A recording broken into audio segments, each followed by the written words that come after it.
제26화 청동가면과 현촉상검 2.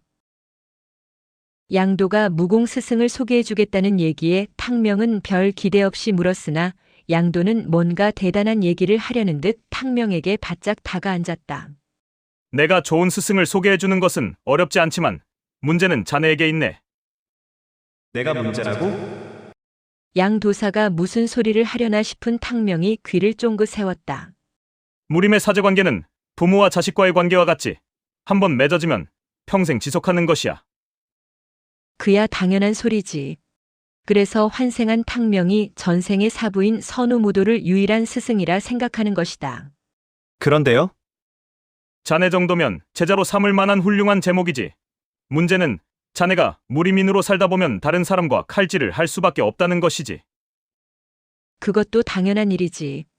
그러다 전생에 내가 비극적인 결말을 맞았으니까.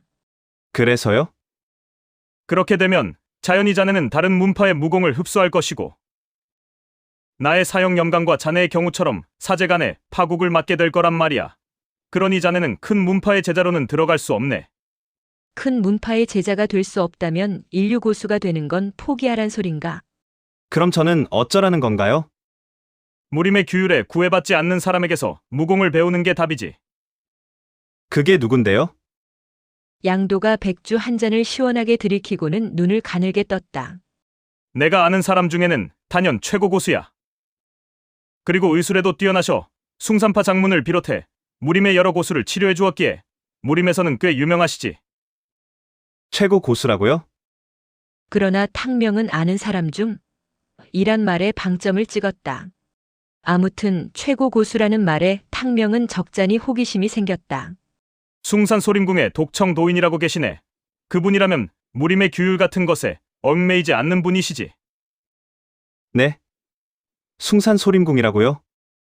소림궁이라면 전생의 사부께서 만드신 도관이고 나의 소림파가 바로 소림궁 옆에 있었다. 왜 그래? 독청 도인에 대해 뭐 들은 게 있는 거야? 탕명이 독청 도인을 어찌 알겠는가? 아, 아닙니다. 그럼 소림파는 어찌 됐나요?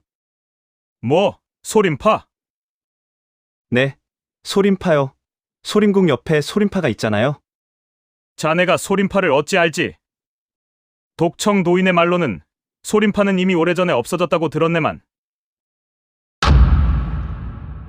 청천벽력 같은 소리였다. 뭐라고요? 소림파가 없어졌다고요? 이럴 수가? 정말 소림파가 허무하게 사라졌단 말인가? 소림파가 없어졌을 수도 있겠다고 짐작은 하였으나 막상 현실로 닥치니 탕명에게는 충격적인 소식이었다. 왜요? 뭐 때문에 소림파가 없어졌는데요? 나야 모르지. 독청 도인은 아실 테니 가서 만나 뵙고 물어보던가. 소림파의 제자는 소림오걸 5명뿐이었다. 하지만 무공으로서는 무림 최강이었던 소림파였기에 문파가 사라졌다는 말은 도저히 믿을 수가 없었다. 문파가 사라졌다니 도대체 사부님은 어찌 되신 걸까? 탕명이 전생의 일을 돌이켜보고 있는데 양도의 말이 이어졌다. 그런데 말이야. 독청 도인이 워낙 특이하고 장난을 좋아해. 나로서는 자네를 받아주실지는 확신할 수 없네. 어찌 나랑 한번 가보겠는가? 탕명의 머리가 복잡해졌다. 소림파가 망하다니 독청 도인을 만나 어찌된 일인지 물어봐야겠다. 좋습니다. 독청 도인께 가보겠습니다. 좋아. 그럼 내일 아침에 출발하세. 독청 도인을 찾아가기로 결정한 탕명이 양도사와 주거니 받거니 하고 있는데 객잔 문이 열리며 험상궂게 생긴 무림인 셋이 들어왔다. 그런데 세 사내가 바로 탕명 쪽으로 다가오는 것이 아닌가. 세 사내 중 대장으로 보이는 덩치 큰 사내가 양도 앞에 섰다. 양도, 여기 있었군. 내 놈이 감히 우리 일을 방해해? 양도는 세 남자를 흘깃 보더니 눈살을 찌푸렸다. 에이, 귀찮게 됐군. 양도가 자리에서 일어나며 탕명에게 소곤댔다. 탕명, 혹시 내게 일이 생기면 혼자라도 독청 도인을 찾아가. 탕명에게 씩 웃어 보인 양도가 세 남자를 향해 다가섰다. 나를 찾아온 거야? 여기 양도란 자가 또 있던가? 그렇군. 찾아온 이유는? 내 놈 모가지 따라왔지. 아직 술을 덜 마셨는데? 곧 죽을 놈이 술은 마셔 못하겠느냐? 오가는 말이 험악해지자 객잔 안은 갑자기 어수선해졌다. 점소이도 양도가 걱정되는지 어찌할지 몰라 안절부절했다.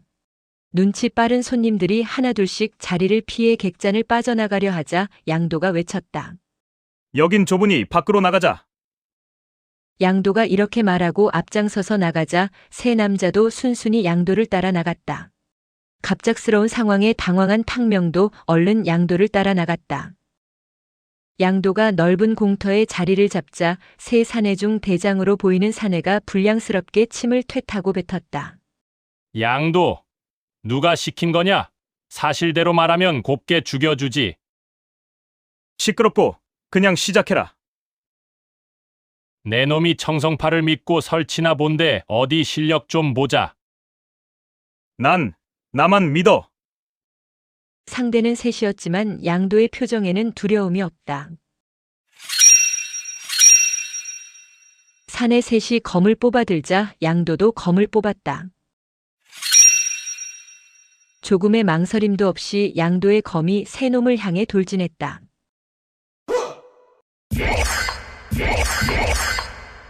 순식간에 네 명의 사내는 엉키어 칼춤을 추었다. 어쩐다? 내가 나서서 도와야 하나? 탕명은 일단 좀 더 지켜보기로 했다. 싸움을 지켜보니 세 놈의 솜씨가 만만치 않다. 그러나 양도의 표정에는 두려운 기색이라고는 전혀 없었다. 호, 양도 생각보다 강단이 있는 사내였군. 양도의 검이 순식간에 한 사내의 허벅지를 베었다. 탕명이 보니 양도의 검술은 염식 사부에게 배웠던 청성파의 청풍검법이었는데 확실히 양도의 검술은 실전용이었다. 호, 양도가 사용하니 청풍검법도 쓸만하구나. 늠름하게 3대1로 싸우는 양도를 다시 보게 되는 순간이었다. 3명 중 1명이 상처를 입었으나 아직 양도가 우세를 점한 것은 아니었다. 탕명은 여차하면 양도를 도울 생각의 기회를 엿보며 자신이 펼칠 무공을 머릿속에 그려보았다. 탕명이 지금까지 흡수한 무공은 주로 장법이었다. 염강 스승님께 풍례장과 흑사장을 배웠고 멸절에게 복호장법과 구음신장을 배웠다. 그러나 검법이라고는 염식 스승님에게 배운 청풍검법과 아미제자에게 흡수한 소청검법이 전부였다. 그나마 청풍검법은 혼자 익혔기에 초급 수준이라 별로 위력도 없었다. 그렇다면 탕명이 사용할 수 있는 검법은 아미파의 소청검법이 유일했다. 여차하면 소청검법을 사용해야겠구나. 어떻게 할지는 정했으니 이제 적당한 때를 노려야 한다. 싸움이 점점 치열해지자 탕명이 허벅지에 상처를 입은 놈에게 다가섰다. 세 놈 중 허벅지를 베인 놈이 탕명이 다가가자 흘낏 보며 외쳤다. 내 놈도 양도와 한패더냐? 그래, 일단 다친 이놈부터 요절내야겠다. 그렇다. 니들은 왜 치사하게 셋이서 한 사람을 공격하지? 뭐라? 어린 놈이 죽고 싶은 것이냐? 고민할 필요가 없다. 탕명도 양도처럼 선제 공격에 들어갔다. 탕명의 현촉검과 상대의 검이 3번 부딪혔다. 한 번 붙어보니 해볼 만한 상대였다. 자신감을 얻은 탕명은 다시 소청검법을 펼치며 한 놈에 집중해 공격했다.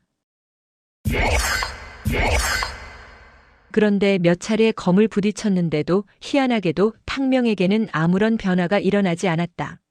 현촉검도 탕명도. 하기야 지금 그런 게 중요한 것이 아니었다. 탕명은 어설프지만 화엽비술의 보법을 밟으며 현촉검을 다시 찔러갔다. 역시 기습은 효과가 만점이었다. 탕명이 왼쪽 허벅지의 상처로 발놀림이 느려진 놈을 집중적으로 공격했고 탕명의 민첩한 공격에 놈은 오른쪽 허벅지마저 베이고 말았다. 양쪽 허벅지를 베인 놈이 쓰러지며 전력에서 이탈하자 양도를 상대하던 2명의 검끝도 흔들리기 시작했다. 게다가 탕명이 당장이라도 기습하려 벼르고 있었기에 상황은 더욱 양도 쪽이 유리해졌다. 제기랄! 안 되겠다! 철수한다! 결국 사기가 꺾인 두 놈이 다친 놈을 들쳐매고 도망갔고 양도는 그들을 굳이 쫓으려 하지 않았다. 환생한 탕명에게는 최초의 실전이었다. 야호, 이겼다. 전생 같았으면 별것도 아닌 싸움이었지만 이번 생에서는 값진 첫 승리였다. 양도가 탕명의 어깨를 두드렸다. 잘했어. 저놈들이 또 오면 귀찮아지니 아예 지금 숭산으로 출발하자. 탕명도 일전을 치렀기에 쉽게 잠이 오지 않을 듯했다. 좋아요. 그런데 저놈들은 누구예요? 별놈들 아니야. 그저 누군가의 돈을 받고 움직이는 한심한 하수인들이지. 탕명 명심해. 남자는 힘이 있거나 돈이 있거나 둘 중에 하나는 꼭 있어야 한다. 네. 양도의 말은 남녀 구별이 없는 만고의 진리였다. 숭산은 낙양에서 빠른 걸음이면 하루면 도착할 수 있었다. 탕명과 양도사는 청정한 밤 공기를 맡으며 달리기 시작했다. 탕명이 보기에 양도사의 신법은 딱 이류 고수의 속도였다. 그러나 탕명은 양도보다도 못했기에 양도와 탕명의 거리는 점점 벌어졌다. 비록 최고의 신법인 화엽비술의 요결들을 모두 머릿속에 담고 있는 탕명이었지만 수탐경의 내공이 없는 탕명은 화엽비술을 제대로 쓸 수 없었다. 할 수 없이 탕명은 현무관에서 배운 대로 청성파의 신법인 세류표를 펼쳤다. 앞서서 달려가던 양도가 답답하다는 듯 탕명을 바라보다 손을 내밀었다. 내 손 잡아봐. 네. 양도사의 손을 잡자 양도사가 세류표를 펼치며 달리기 시작했다. 탕명은 그제야 양도사의 의중을 알 수 있었다. 양도사는 지금 탕명에게 자신의 세류표 신법을 전수하는 것이었다.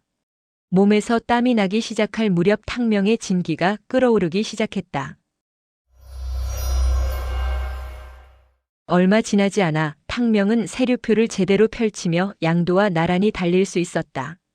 탕명이 자신과 나란히 달리기 시작하자 양도는 그저 탕명이 신기할 뿐이다. 그것 참 신통방통한 놈이라니까. 신기해. 정말 신기해.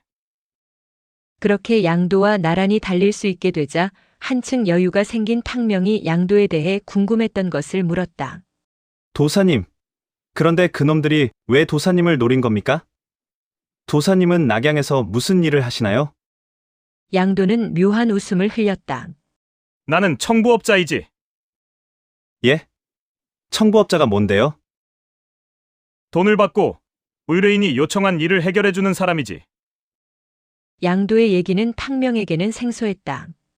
어떤 일을 해결해 주는데요? 뭐 여러 가지 일을 하지. 예전에 너의 허벅지에 단검을 박았던 일도 내가 하는 일 중에 하나라고 할 수 있지. 어렴풋이 알 것도 같았다. 아, 그렇군요. 그럼 그놈들이 공격해온 것도 도사님 하는 일과 관련이 있어요? 양도가 누군가를 떠올리고는 씩 웃었다. 그렇다고 볼 수 있지. 내가 그놈들에게 납치된 사람을 구했는데 그 때문에 그놈들이 앙심을 품고 찾아온 거야. 그럼 좋은 일을 하셨네요. 늘 좋은 일만 하진 않아. 아, 그럼 독청도인은 어떻게 아는 사이예요? 원래부터 건달 기질이 있었던 양도는 청성파 속가제자로 성도에 살았다. 그런데 혈기왕성하던 시절 의협심에 불타 다른 사람의 일에 휩싸여 사람을 죽이게 됐다. 그 후 몸을 숨기기 위해 성도를 떠나 숭산으로 갔었다. 숭산은 낙양과 제일 가까운 도교의 성지다. 숭산은 72개 봉우리마다 도관이 있을 정도로 전국 각지의 떠돌이 도사들이 모이는 곳으로 유명했다.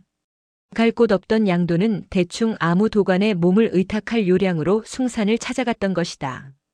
양도는 소림궁 도관 앞에 있는 대나무 숲에 매료되어 소림궁의 문을 두드리게 되었고 그곳에서 독청도인을 만나게 되었다. 소림궁에서 3년이라는 세월을 보냈으니 독청과 양도는 사제간은 아니지만 그 비슷한 관계였다.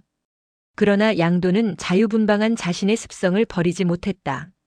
결국 소림궁에서 나와 낙양에 와서 청부업을 시작한 것이 5년 정도 되었다. 탕명이 봐도 양도는 도사보다 의적이나 낭인 무사에 가까웠다. 그럼 양 도사님도 독청도인에게 무공을 배우셨나요? 아니, 독청 도인은 나 같은 놈팽이가 무공이 높아지면 사람을 해칠 거라며 안 가르쳐 주셨어. 아, 저런. 그럼 저에게도 안 가르쳐 주실까요? 그건 나도 모르지. 이런저런 얘기를 하다 보니 두 사람은 어느덧 숭산에 도착했다.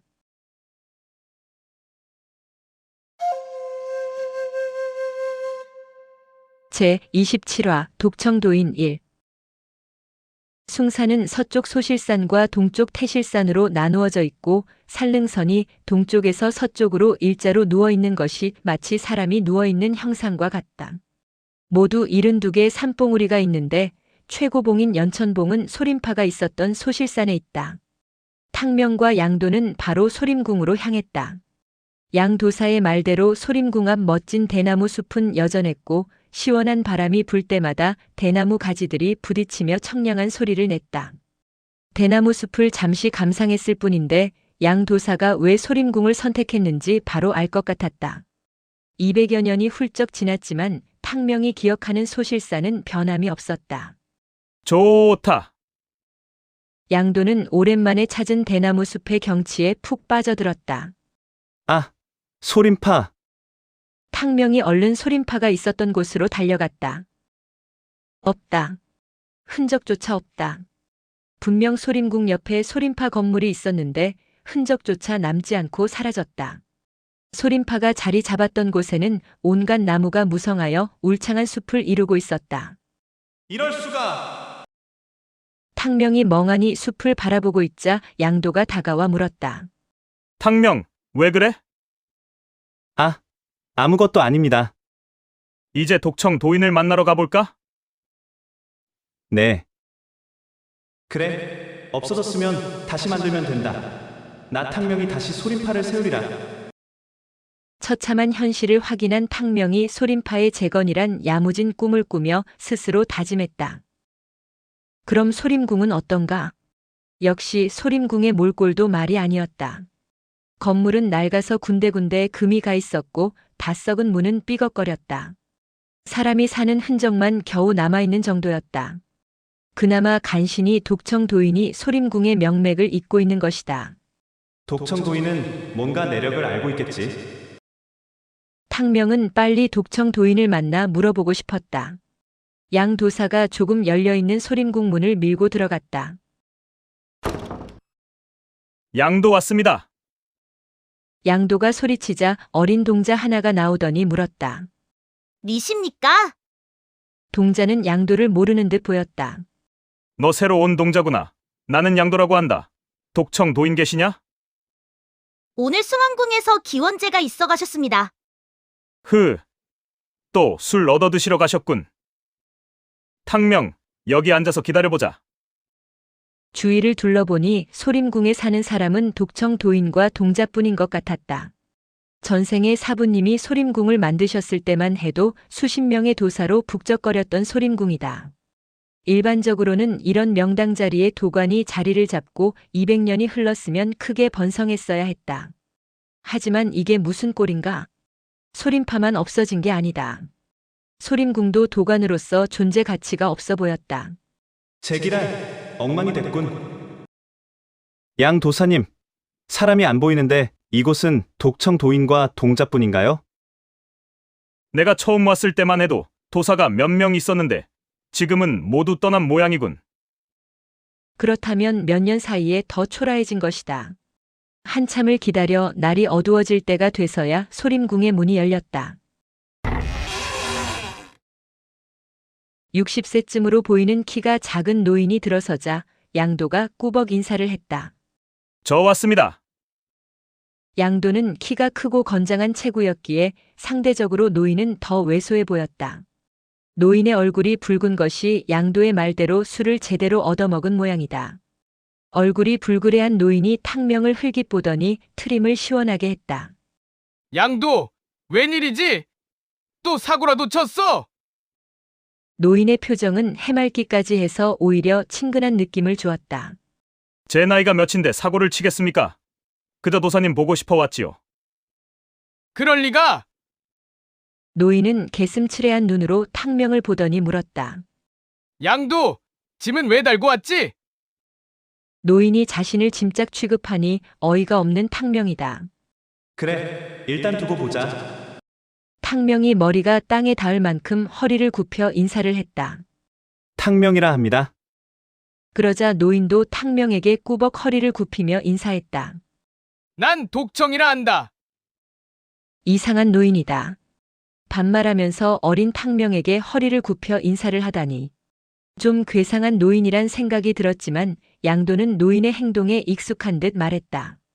도사님, 탕명은 제 사형의 제자였습니다. 이 친구가 희한한 무공을 하여 보여드리려고 왔습니다.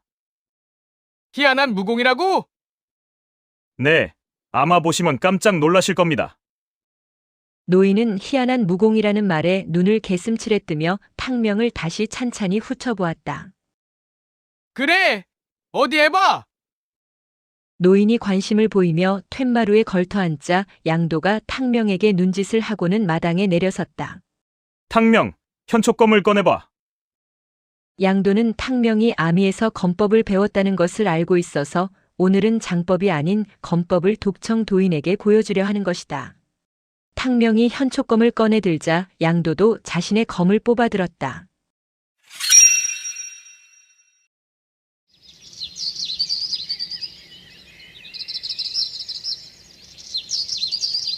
평화로운 소림궁 앞 마당에서 탕명과 양도가 검을 겨누었다.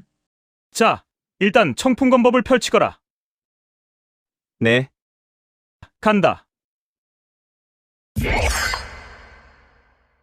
처음에는 청풍검법으로 공격하던 양도가 몇 차례 검이 부딪히자 새로운 청성파의 검법을 펼치기 시작했다. 양도가 새로운 검법을 펼치자 탕명은 처음 접하는 검법이라 약간 당황했다. 양도가 새로이 펼치는 검법은 송풍검법이었다. 청성파 제자들이 청풍검법이 익숙해지면 다음으로 배우는 검법이 송풍검법이었다. 양도의 검이 탕명의 현촉검과 수차례 부딪히자 어김없이 탕명의 기혈이 끓어올랐다.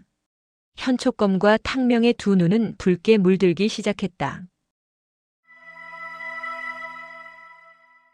어라, 지켜보던 독청 도인의 입에서 작은 탄성이 흘러나왔다. 자세를 고쳐 잡은 독청 도인이 탕명을 유심히 관찰했다. 붉게 물들었던 현촉검이 다시 원래의 빛깔로 돌아올 때쯤 탕명은 송풍검법의 요결을 흡수하게 되었고 곧이어 양도처럼 송풍검법을 펼칠 수 있게 되었다. 어라, 이것 봐라. 예상보다 흥미진진했던지 독청 도인이 참지 못하고 양도와 탕명 사이로 뛰어들었다. 양도, 물러서라. 내가 해보겠다. 양도를 뒤로 물리친 독청 도인이 양도의 검을 뺏어들고 휘두르기 시작했다. 독청 도인의 검법은 희한했다. 탕명은 마치 두 사람의 독청과 상대하는 것처럼 느껴졌다. 게다가 탕명에게는 어딘가 익숙한 검법이었다. 이것은? 그렇다. 독청이 펼치는 검술은 그림자 검술이었다. 전생의 사부인 선우 무도가 무려산 절벽 동굴에서 기연으로 얻었던 바로 그 검술이었다. 소림파의 그림자 검술을 할 줄 안다는 것은 분명 수타진경도 익혔다는 것이다. 너무 놀란 탕명은 기혈이 뒤집히고 심장이 쿵쾅거렸다. 또 발작하기 시작한 심장은 마구 뛰었고 탕명의 손발은 어지러워졌다. 하지만 독청 도인은 그런 탕명의 모습에 신이나 외쳤다. 어떠냐? 이 검법은 그림자 검술이라 한다. 멸절이 탕명에게 멸절 검법을 펼칠 때는 나름 손속에 사정을 두었기에 상대해 볼 만했다. 그러나 독청 도인은 전혀 탕명의 상황을 고려하지 않았다. 너무 맹렬한 기세로 탕명의 현촉검을 목표로 찔러왔다. 감당할 수 없이 쿵쾅거리는 심장은 엄청난 압박으로 탕명의 뇌를 자극했고 탕명은 정신이 몽롱해지고 기혈이 뒤집히자 눈앞에 별까지 보였다. 순식간에 10여 차례 독청 도인의 검과 현촉검이 맞부딪혔다. 우엑! 탕명은 결국 현촉검을 떨어뜨렸고 견딜 수 없는 고통에 그만 기절하고 말았다. 탕명. 탕명이 정신을 잃고 쓰러진 게 이번이 두 번째다. 한 번 기절한 경험이 있었기 때문에 탕명 자신은 크게 놀라진 않았다. 그러나 탕명이 피를 토하고 정신을 잃자 양도와 독청 도인은 깜짝 놀라 탕명을 방 안에 뉘었다. 정신은 금방 돌아왔으나 탕명은 눈을 뜨지 않고 이 상황을 정리해 보았다. 독청도인이 그림자 검수를 펼쳤어. 분명 수타진경을 익힌 것이다. 어떡하든 내게 수타은경의 내공 씨앗을 전하게 해야 한다. 어떻게 하면 좋을까? 탕명은 살짝 눈을 떠 분위기를 살폈다. 예상대로 독청 도인이 걱정스러운 표정으로 탕명을 내려다보고 있었다. 그래, 이참에 꾀병 좀 부려봐야겠다. 탕명은 독청 도인에게 눌어붙으려면 이 수밖에 없다 생각했다. 어째? 정신이 좀 돌아온 것이냐? 양도가 묻자 탕명이 얼른 엄살을 부렸다. 가슴이 답답하고 어지러워서 일어설 수가 없습니다. 그래? 그럼 좀 더 누워 있어. 독청 도인도 탕명이 걱정되는지 당황한 표정이었다. 아이고, 내가 너의 무공에 하도 신기해서 힘 조절을 못했구나. 미안하다. 무공은 강했지만 의외로 순진한 노인이다. 일단 성공이다. 동자가 끓여준 죽 한 사발을 먹고 있는데 양도가 탕명의 눈치를 슬쩍 보며 말했다. 탕명, 나는 의뢰받은 일이 있어서 먼저 낙양으로 돌아가 봐야겠다. 그럼 나는 남아도 된다는 거네? 네, 그러세요. 독청도인께서는 뭐라 하십니까? 양도가 탕명의 얼굴을 빤히 보더니 씩 웃었다. 탕명, 너 꾀병이지? 알고 계셨습니까?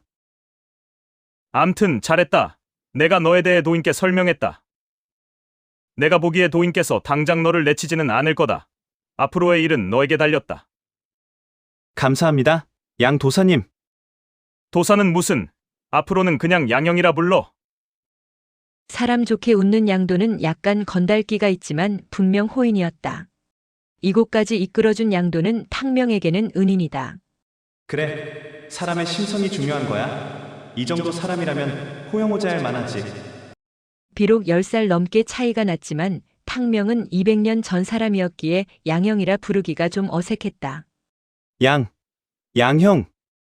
하, 그래, 탕명 동생. 양도는 호탕하게 웃고는 바로 떠날 채비를 했다. 더는 꾀병을 부릴 이유가 없었기에 탕명은 자리를 털고 일어나 양도사를 배웅했다.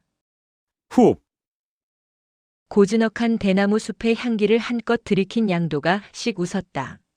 낙양에 오게 되면 찾아와. 그러겠습니다. 양도는 그렇게 떠났고 이제 이곳에서 탕명을 도와줄 사람은 없다. 탕명이 알아서 독청 도인을 잘 구슬려야 했다. 우선 나를 경계하는 동자 녀석과 친하게 지내야 한다. 소림궁으로 돌아온 탕명이 동자에게 슬쩍 말을 걸었다. 너 이름이 뭐니? 10살쯤 돼 보이는 동자가 누나를 굴리며 탕명에게 살짝 저기를 띄었다. 익청이요.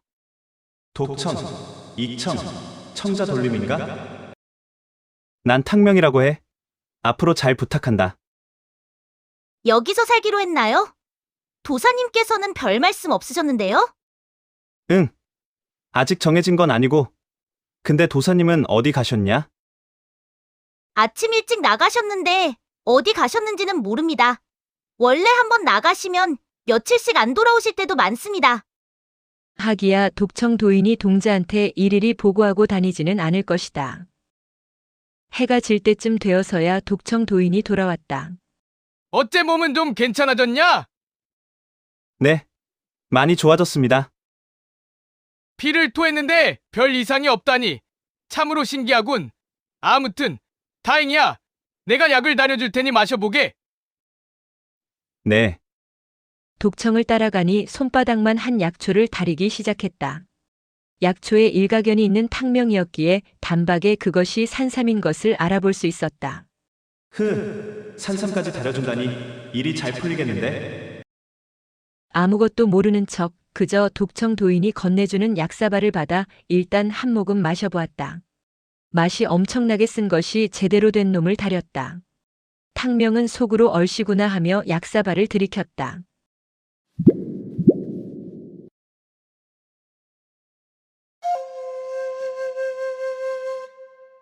제 28화 독청도인 2.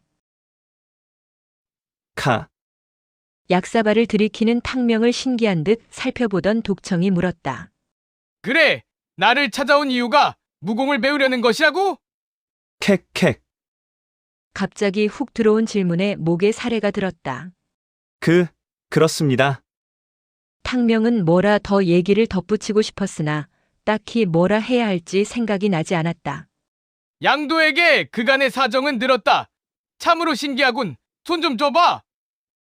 독청이 탕명의 손목을 지그시 잡자 멸절이 탕명의 어깨를 손가락으로 짚었을 때와는 다른 현상이 발생했다. 멸절이 탕명의 어깨를 짚었을 때는 내력으로 탕명의 무공을 시험하려 했던 것이지만 독청은 단지 탕명의 진기를 가늠해 보려 했을 뿐이다. 하지만 단지 손목을 짚었을 뿐인데 독청의 내력이 탕명의 몸속으로 빨려 들어가는 것이 아닌가. 어라, 또 하나 다른 점은 멸절은 놀라워하며 바로 손가락을 떼었으나 독청은 자신의 내력이 빨려 들어감에도 탕명의 손목을 놓지 않았다. 독청의 내력이 탕명의 단전에 닿자 한번 크게 요동을 치더니 어찌된 일인지 다시 독청 도인에게로 되돌아 나갔다. 마치 산 정상에서 내지른 소리가 높이 솟은 절벽에 부딪혀 돌아오는 듯 했다. 이럴 수가! 자신의 내력이 다시 돌아오자 그제야 독청은 탕명의 손목을 놓았다. 호기심이 가득한 표정의 독청이 고개를 연신 끄덕였다. 재미있군. 재미있어. 내 너의 단전 기운을 느껴보니 별다른 내공을 익힌 흔적은 없구나. 그런데 내가 판단하기 힘든 희한한 기운이 느껴졌어. 독청이 나의 신비한 힘을 느낀 것인가? 독청의 능력을 시험해봐야겠다 생각한 탕명이 능청을 떨었다. 도사님, 어떤 기운이 느껴지시나요? 분명 내 단전의 희한한 기운이 너의 신비한 무공의 원천일 것이다. 좋다. 내가 너에게 한 가지 무공을 가르쳐주겠다. 정말입니까? 야호, 생각보다 일이 쉽게 풀리는데? 그런데 왜 한 가지만 가르쳐 준다는 것이지? 아무튼 무공을 가르쳐준다니 탕명이 얼른 일어나 큰절을 올렸다. 감사합니다, 스승님. 스승이라 부르지 마라. 내가 너에게 한 가지 무공을 가르칠 것이나 너와 나는 사제가는 아니다. 나는 제자를 받지 않는다. 뭐야? 왜 이렇게 까칠해? 무공을 가르쳐주겠지만 제자는 아니라니 정말 특이한 노인네다. 사실 탕명은 독청 도인과의 관계가 어찌 되건 상관이 없다. 나와 너와의 관계는 임시 동업자 관계이다. 동업자요? 그렇다. 나는 너의 신기한 무공에 흥미가 있기에 너의 청을 받아주는 것이고 나의 호기심이 충족되면 너는 이곳을 떠나거라. 이것이 나의 조건이다. 탕명이 어찌할지 망설이자 독청이 재촉했다. 어쩌겠느냐? 싫으면 관두거라. 독청이 아니라면 현생의 수타진경을 익힌 사람을 또 만난다는 보장이 없다. 무조건 이 기회를 잡아야 하는 탕명이다. 네, 알겠습니다. 말씀대로 하겠습니다. 좋다. 그리고 너는 나를 독형이라 불러라. 세상의 형이라니. 토를 달아봐야 소용이 없을 것 같았기에 탕명은 무조건 독청이 하라는 대로 했다. 네, 독형. 13살 차이의 양형이 생긴 지 얼마 안 되어 이번에는 노인을 형이라 불러야 했다. 뭔 상관인데? 탕명의 목표는 오직 수타음경의 내공 씨앗을 받는 것이다. 문제는 독청이 정말 수타진경을 익혔느냐 하는 것이다. 탕명은 독청이 어떤 무공을 전수해 줄지 마음을 졸이며 기다렸다. 좋다. 너는 어떤 무공을 배우고 싶으냐? 하나만 정해라. 뭐? 나보고 고르라고? 무공을 전수할 때 사부가 어떤 무공을 가르칠지 정하는 것이지 제자가 뭘 가르쳐 달라고 하는 법도 있었던가? 200년 사이에 사제 간의 법도도 바뀐 것인가? 어찌됐건 탕명에게는 천운이었다. 잠시 머리를 굴린 탕명은 당연히 시급히 얻어야 할 수타음경의 내공 씨앗이 필요했기에 살며시 운을 띄워보았다. 저는 내공을 높이고 싶습니다. 그렇지. 내가 기절한 이유도 너의 내공이 약하기 때문이지. 저도 그렇게 생각합니다. 좋아. 보기보다는 똑똑한 놈이군. 내가 배운 신법이 무엇이냐? 저는 청성파의 청량신법을 배웠습니다. 훗. 청량신법은 그저 간단한 호흡법이니 내공 수련법이라 알 수 없다. 당연하지. 일이 제대로 흘러가는군. 독청 도인이 수염을 쓸며 말했다. 오히려 다행이다. 괜히 쓸데없는 신법을 배웠다면 단전을 정리하는데 애를 먹었을 거야. 좋다. 나의 내공 신법을 전수해주마. 탕명이 쿵쾅거리는 심장을 달래며 물었다. 그런데 내공 신법 이름이 뭔가요? 수타진경이다. 순간 탕명의 심장이 잠시 멎었다. 정말 독청이 수타진경을 익힌 것인가? 소림파는 없어졌고 소림궁도 겨우 명맥만 남아있는데 소림파의 무공은 이어져 내려왔다니 정말 믿기 힘든 얘기였다. 그러나 탕명의 기쁨은 바로 반감되었다. 너는 수타진경 일부분을 배우게 될 것이다. 내일 아침부터 시작한다. 일부라니. 이게 무슨 소리야?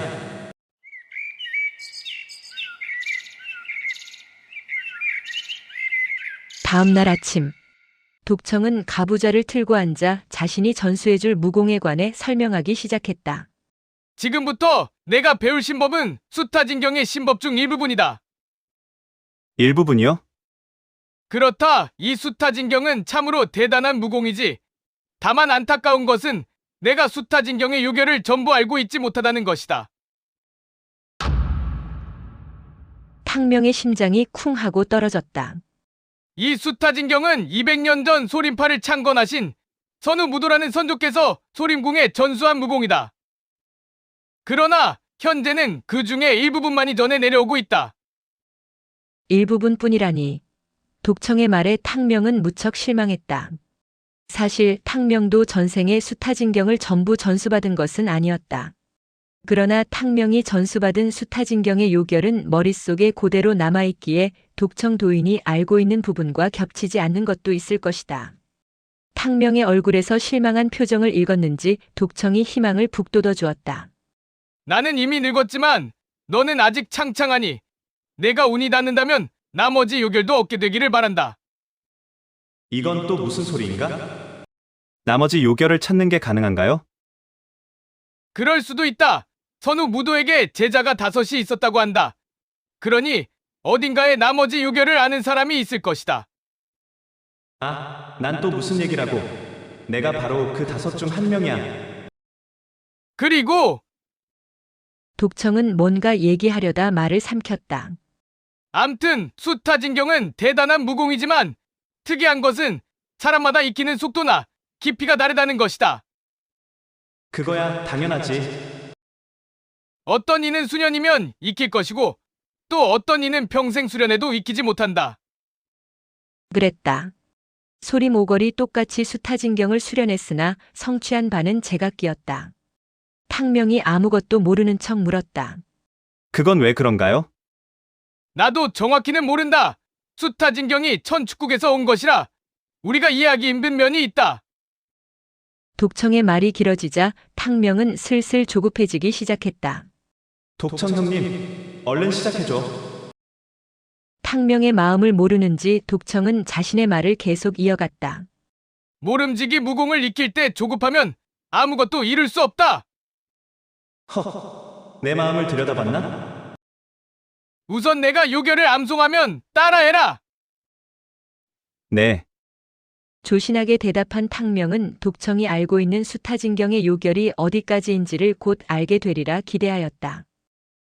독청은 보기와 달리 낭낭하고 차분한 음성으로 요결을 낭송하기 시작했다. 잡념을 남김없이 불살라 없애고 마음을 잘 다듬은 수행가는 이 세상도 저 세상도 다 버린다. 뱀이 묵은 허물을 벗어버리듯. 독청 도인이 요결을 낭송하자 탕명이 따라 낭송하였다. 이미 전생에서 수백 번 낭송했던 수타진경의 첫 구절이었다. 소리에 놀라지 않는 사자처럼, 그물에 걸리지 않는 바람처럼, 진흙에 더럽히지 않는 연꽃처럼, 무소의 뿔처럼 혼자서 가라. 독청 도인을 따라 두 구절을 암송하자 전생의 기억이 새록새록 되살아나며 마음이 차분해졌다. 한 차례 요결을 낭송한 독청 도인은 이번에는 요결에 맞는 자세를 취하였다. 어라? 그런데 독청 도인이 취하는 수타양경의 수련 자세는 200년 전 사부님이 가르쳐 주신 자세와는 사뭇 달랐다. 원래 첫 번째 자세는 엄지와 검지로 물구나무를 서는 자세였다. 그런데 독청의 자세는 보통 내공을 수련할 때 취하는 가부좌 자세와 별반 다르지 않았다. 아, 독청의 자세를 보고서야 탕명은 왜 독청이 초일류 고수가 되지 못한 것인지가 이해됐다. 세월이 지나면서 수련 자세를 멋대로 바꾸었군. 수타진경은 수타음경과 수타양경으로 나뉘어 있다. 수타음경은 내공 신법이고 수타양경은 외공이다. 다른 파의 무공과 다른 점은 내공 신법을 익히는 자세에 있었다. 수타음경의 요결에 맞는 천축국 요가 자세를 알맞게 취해야 진정한 수련이 되는 것이다. 탕명이 무슨 생각을 하는지 모를 독청이 다음 자세를 취하였다. 에이, 역시나 두 번째 자세도 엉망이었다. 원래 두 번째 자세는 첫 번째 자세보다 더욱 요상했는데 양쪽 다리를 목에 걸고 앉아 합장하는 자세였다. 그러나 역시 독청의 자세는 탕명이 전생에 익혔던 자세와는 전혀 달랐다. 탕명은 수타양경이 어쩌다 이렇게 변질하였는지 답답한 마음이 들었지만 잠자코 독청의 자세를 따라 취했다. 그래. 아무 소리 하지 말고 일단 내공 씨앗부터 받아야 해. 독청 도인은 자신이 알고 있는 요결 중 제일 기초가 되는 두 가지를 낭송한 후 그 요결에 맞는 자세와 호흡법을 보여주며 열심히 설명했다. 뭐 어쩌겠는가? 탕명은 일단 독청이 하라는 대로 열심히 하는 척했다. 됐다. 오늘은 이 두 가지 요결만 하겠다. 처음이니 좀 어려울 것이다. 하나도 안 어렵거든요. 전생의 선우 무도 사부님은 3일째 되던 날 내공 씨앗을 전수해 주셨다. 아마도 3일은 기다려야 할 것이다. 드디어 3일째가 되었고 탕명의 심장은 아침부터 두근두근 뛰었다. 지금 탕명의 무공 실력은 무리민 중에서 바닥을 겨우 면한 수준이다. 그러나 내공 씨앗만 받게 된다면 한 달 안에 탕명의 무공 수준은 놀랍도록 발전할 것이다. 잘 돼야 할 텐데. 독청이 사뭇 진지한 표정으로 탕명을 바라보며 말했다. 오늘 가장 중요한 내공 씨앗을 전수할 것이다. 아싸. 다행이다. 내공 씨앗을 전수하는 것은 200년 전하고 변함이 없었다. 탕명은 아무것도 모르는 척 연기했다. 내공 씨앗이요? 그렇다. 다른 파 무공은 신법을 전수하고 각자 스스로 정진하여 내공을 키워가지만 소림파 무공은 그런 방식이 아니다. 탕명은 그저 커다란 눈만 깜빡거렸다. 나는 지금까지 누구에게도 내공 씨앗을 전수한 적이 없다. 내가 처음이다. 알았다고. 얼른 줘.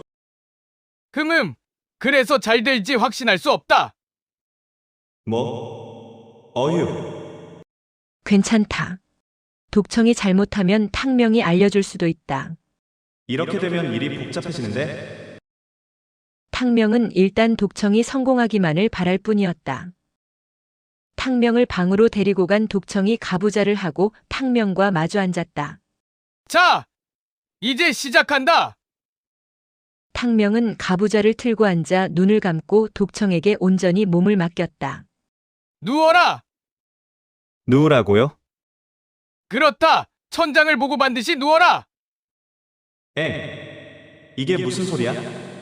내공 씨앗을 전수하는데 왜 누워? 하지만 어쩌겠는가. 일단 하라는 대로 해야지.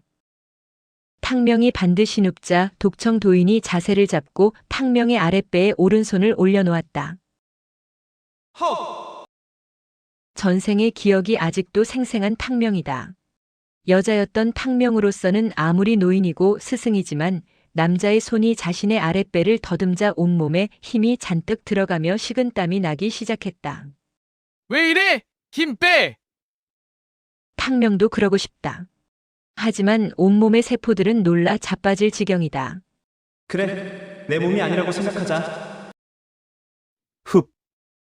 심호흡을 크게 한번 한 탕명은 유체이탈을 하려고 그냥 눈을 감아버렸다.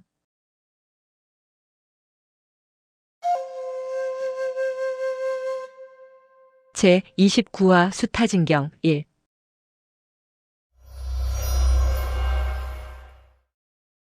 소림궁의 작은 내실은 독청과 탕명이 뿜어내는 열기로 후끈 달아올랐다. 독청이 작은 기압과 동시에 내력을 주입하자 탕명의 단전이 끓어오르기 시작했다. 독청에게서 주입된 수타음경의 내공 씨앗이 단전에 꽈리를 틀며 자리를 잡기 위해 움직였다. 전생과 다른 점이 하나 있었다. 전생에서는 수타음경 내공 씨앗을 전수받은 후 고촉국의 신물인 청동 귀걸이와 하나가 됐는데 이번 생에서는 먼저 현촉검과 하나가 된 후에 수타음경의 내공 씨앗을 받게 되었다. 그러니까 전생에서는 수타진경이 근간을 잃었다면 이 생에서는 그 반대가 될 것이다. 내공 씨앗이 탕명의 단전에 자리를 잡으려 하자 이미 자리 잡고 있던 현촉검의 신비한 힘과 부딪히기 시작했다.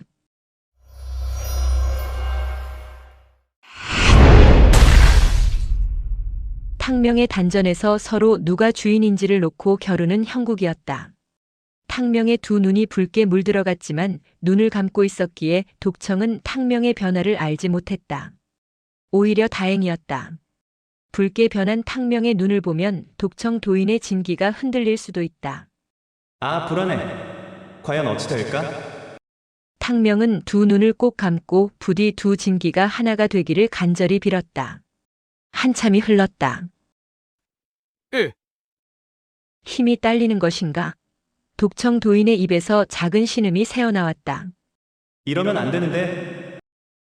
전생의 사부이신 선우 무도와 비교하면 확실히 독청 도인의 내력은 한참 모자랐다.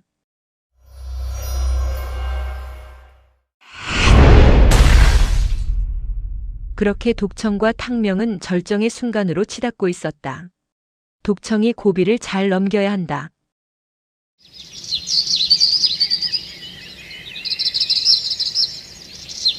휴! 벌겋게 달아올랐던 독청이 기쁜 한숨을 내쉬었다. 끝난 것이다. 두 개의 진기 중 누가 승리한 것인지 아니면 하나가 된 것인지는 알 길이 없다.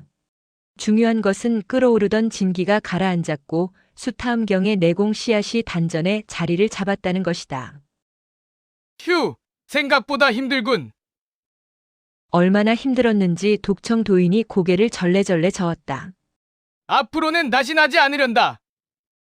독청의 이마에 송골송골 맺힌 땀방울을 보니 탕명도 약간 미안한 마음이다. 탕명이 아닌 다른 제자를 받았다면 독청이 이처럼 힘들지는 않았을 것이다. 괜찮으십니까? 그래, 암튼 잘 되었다. 단전의 진기가 자리 잡도록 오늘은 푹 쉬는 게 좋겠다. 독청은 진이 빠졌는지 이마에 맺힌 땀을 훔치고는 자리에서 일어섰다. 탕명은 멀뚱멀뚱 천장을 바라보며 생각했다. 휴, 1차 관문은 넘은 것 같은데. 일단 내공 씨앗을 받은 건 확실하다. 그러나 전생의 사부님과 비교하면 독청 도인의 수타음경은 불완전하였기에 전생처럼 순정한 내공 씨앗을 받았는지는 확신이 서지 않았다. 아무튼 앞으로 미약한 내공 씨앗을 잘 키워갈지 그렇지 못할지는 오로지 탕명의 몫이다.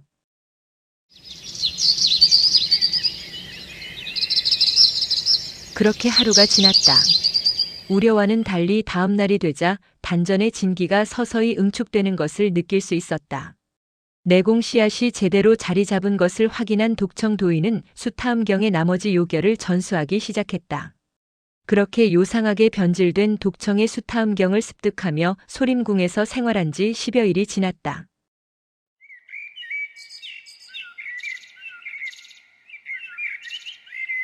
어느 날 아침, 살짝 상기된 표정의 독청이 탕명을 앉혀놓고 말했다. 탕명! 이제 내가 아는 수타진경 요결은 전부 전수했다. 앞으로는 내가 얼마나 잘 수련하느냐에 달려있다. 감사합니다. 전생에 탕명이 전수받은 수타음경은 7할 정도였다. 독청 도인에게서 얻은 것은 탕명이 알고 있는 내용에 추가해 겨우 일할 정도였기에 수타함경을 완성하려면 아직도 이할 정도가 부족했다. 아, 나머지는 어디서 찾지? 탕명이 머리를 쥐어짜는데 독청이 본색을 드러냈다. 탕 동생. 이제 내가 신법을 전수했으니 약속대로 내 호기심을 풀어야겠지? 호기심을 푼다고? 독형, 대체 어떤 게 궁금한가요? 현촉검이 2개라고 했지? 네, 둘 다 꺼내 보여줘. 탕명이 가지고 있던 현촉검 2자루를 내놓았다. 동생이 처음 여기 왔을 때 나의 그림자 검법을 상대했던 단검이 어느 것이지? 이것입니다. 좋아. 그럼 오늘은 다른 검도 효과가 있는지 확인해보자. 오늘도 그림자 검수를 펼치실 건가요? 그래, 걱정하지 마. 오늘은 살살할 테니. 탕명이 군자 노인에게 받은 현촉검을 들고 독청 도인과 마주섰다. 간다. 독청이 검을 휘두르자 탕명은 마치 2개의 검날이 자신을 향해 날아오는 듯 느껴졌다. 전생의 나의 적이었지만 막상 상대방이 펼치니 정말 대단하군.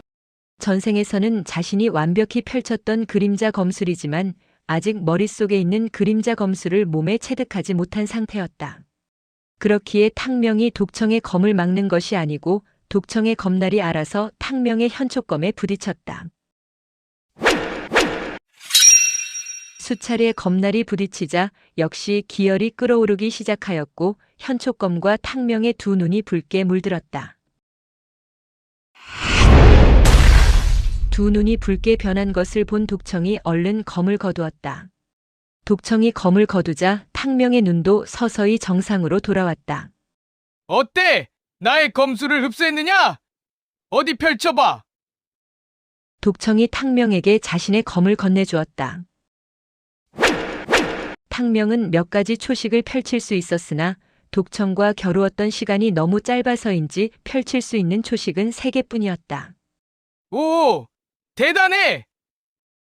불과 3개의 초식만 펼쳤을 뿐이지만 독청은 훌륭하다며 감탄사를 연발했다. 재미있군. 단검 2개 다 줘봐. 현촉검 2자루를 든 독청이 한참이나 생각에 잠겼다. 그러고는 독청이 갑자기 자신의 양쪽 허벅지에 혈도를 짚더니 2자루의 검을 그대로 허벅지에 박아버렸다.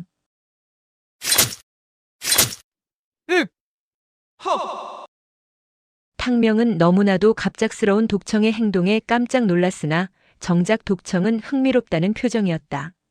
독청이 기대에 찬 표정으로 허벅지에 박힌 현촉검을 내려다보았다. 독청은 혹시나 했지만 독청에게는 아무런 변화도 일어나지 않았다. 에이, 나한테는 소용이 없군. 실망한 듯 중얼거리던 독청이 단숨에 단검을 뽑아버렸다. 탕명은 단순히 호기심에 자신의 허벅지에 단검 2자루를 박아버리는 독청의 행동을 이해하기 힘들었다. 능숙한 솜씨로 지혈하고 금창약을 바른 독청이 탕명을 물끄러미 바라보았다. 고쪽국이란 나라가 정말 있었던 모양이다. 너의 눈이며 코며 생긴 게 중원 사람이라고 하기에는 무척 특이하군. 그런 소리는 여러 번 들었다.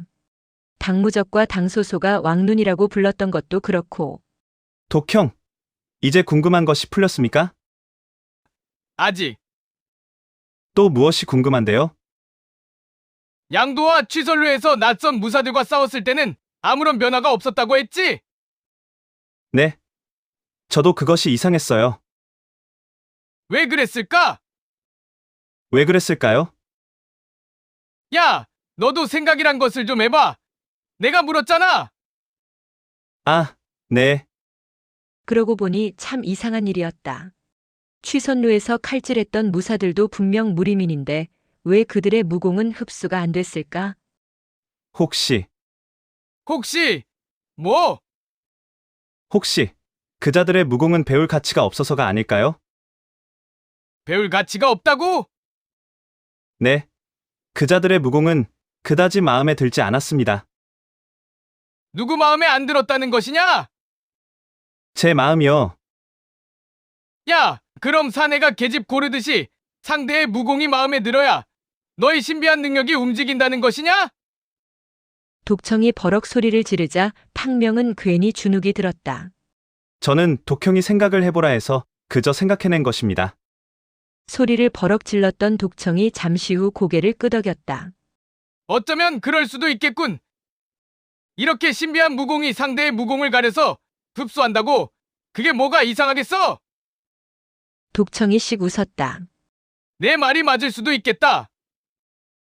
네, 그럼 어찌 시험한다? 독청이 누나를 이리저리 굴렸다. 그렇지. 대관절 무슨 꿍꿍이야? 탕명은 그저 불안했다. 동생, 평소 남자 취향이 어찌 되나? 탕명은 깜짝 놀랐다. 내가 여자였던 걸 알고 있었던 것인가? 탕명의 눈이 커졌다. 저요? 저는 남자 별로 안 좋아하는데요. 어휴, 그게 아니고 평소에 어떤 놈들을 싫어하지? 잘생긴 놈을 싫어하나? 아, 괜히 도둑이 재발저렸다. 저도 웬만큼 생겼거든요. 그럼 돈 많은 놈? 탕명이 고개를 저었다. 그럼 더러운 놈? 술 취한 놈? 저는 약한 자를 괴롭히는 놈을 싫어합니다. 오, 나름 정의의 사도라 이거지? 독청의 눈알이 다시 대구르르 굴렀다. 그래, 적당한 놈이 있다. 그게 누군데요? 따라와! 아야! 일어서려던 독청이 허벅지의 통증에 다시 주저앉았다. 독청은 방금 단검을 2개나 허벅지에 박았던 것도 잊고 있었다. 아, 오늘은 안 되겠다. 내일 가자. 그저 의식의 흐름대로 말하고 행동하는 독청 도인은 엉금엉금 기다시피 하여 방으로 들어갔다. 어휴, 또 뭔 짓을 하려는 거지? 탕명은 불안한 마음으로 하루를 기다렸다.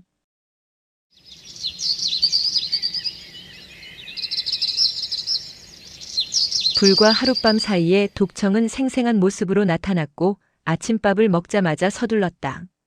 탕 동생, 가자고. 그런데 대체 누굴 찾아가는 거예요? 누군 누구겠어? 나쁜 놈이지. 약한 사람을 괴롭히는 나쁜 놈. 탕명은 독청의 벙긋대는 얼굴에서 특유의 음흉한 속셈을 발견했다. 아우야, 칼은 챙겼지? 네, 소림궁을 나와 독청을 따라 산을 올랐다. 어디선가 기압소리와 물 떨어지는 소리가 들려 소리를 따라 올라가니 곧 큰 폭포 앞에 도착했다. 폭포 아래에는 우통을 벗은 아이들 10여 명이 폭포 물을 맞으며 수련을 하고 있었다. 훗, 역시 있었군. 독청은 예상했다는 표정으로 멀찍이 떨어져서 그들을 지켜보았다.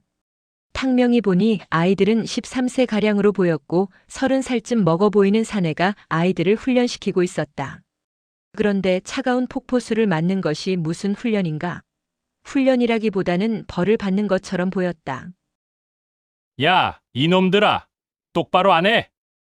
사내의 호통에 아이들은 오돌오돌 떨면서 차렷 자세를 취했다. 노래일발 장전. 노래는 어머님 은혜, 반동은 앞에서 뒤로, 시작. 남자의 구령에 맞춰 아이들이 노래를 부르기 시작했다. 어머님 은혜는 하늘 같아서. 흑흑. 가엾은 한 아이는 서러운지 울먹울먹했다. 탕 동생, 저 아이들은 숭산파 어린 제자들인데 사불한 놈이 매일같이 아이들을 저렇게 괴롭혀. 어때? 동생이 싫어하는 나쁜 놈 맞지? 시퍼렇게 변한 입술을 덜덜 떨며 힘들어하는 아이들을 보니 탕명은 전생의 아들이 생각났다. 네. 제가 싫어하는 나쁜 놈 맞습니다. 좋아. 독청이 비릿한 웃음을 흘리며 천천히 숭산파 사불한 자에게 다가갔다. 어이 유연, 잘 있었는가? 사내는 독청이 다가가자 흠칫 놀라며 잔뜩 긴장한 표정을 지으며 2걸음 물러섰다. 나쁜 짓을 하다 들킨 듯 사내는 아이들에게 폭포 밖으로 나오라 명했다. 모두 나와 옷 입어. 아이들은 고통에서 구해준 독청에게 꾸벅 인사하며 얼른 밖으로 나와 옷을 주섬주섬 주워 입었다. 유현은 늑대를 본 토끼 모양으로 몸을 움츠렸다.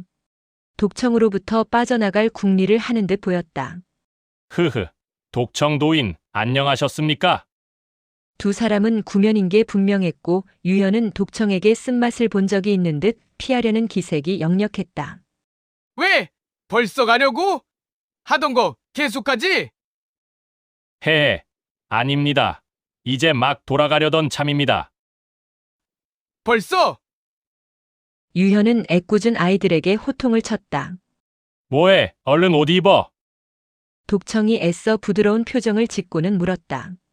유연, 내가 자네에게 한 가지 부탁이 있는데 독청이 부드럽게 얘기하자 오히려 유현의 얼굴은 새파랗게 질렸다. 부탁이요. 무슨?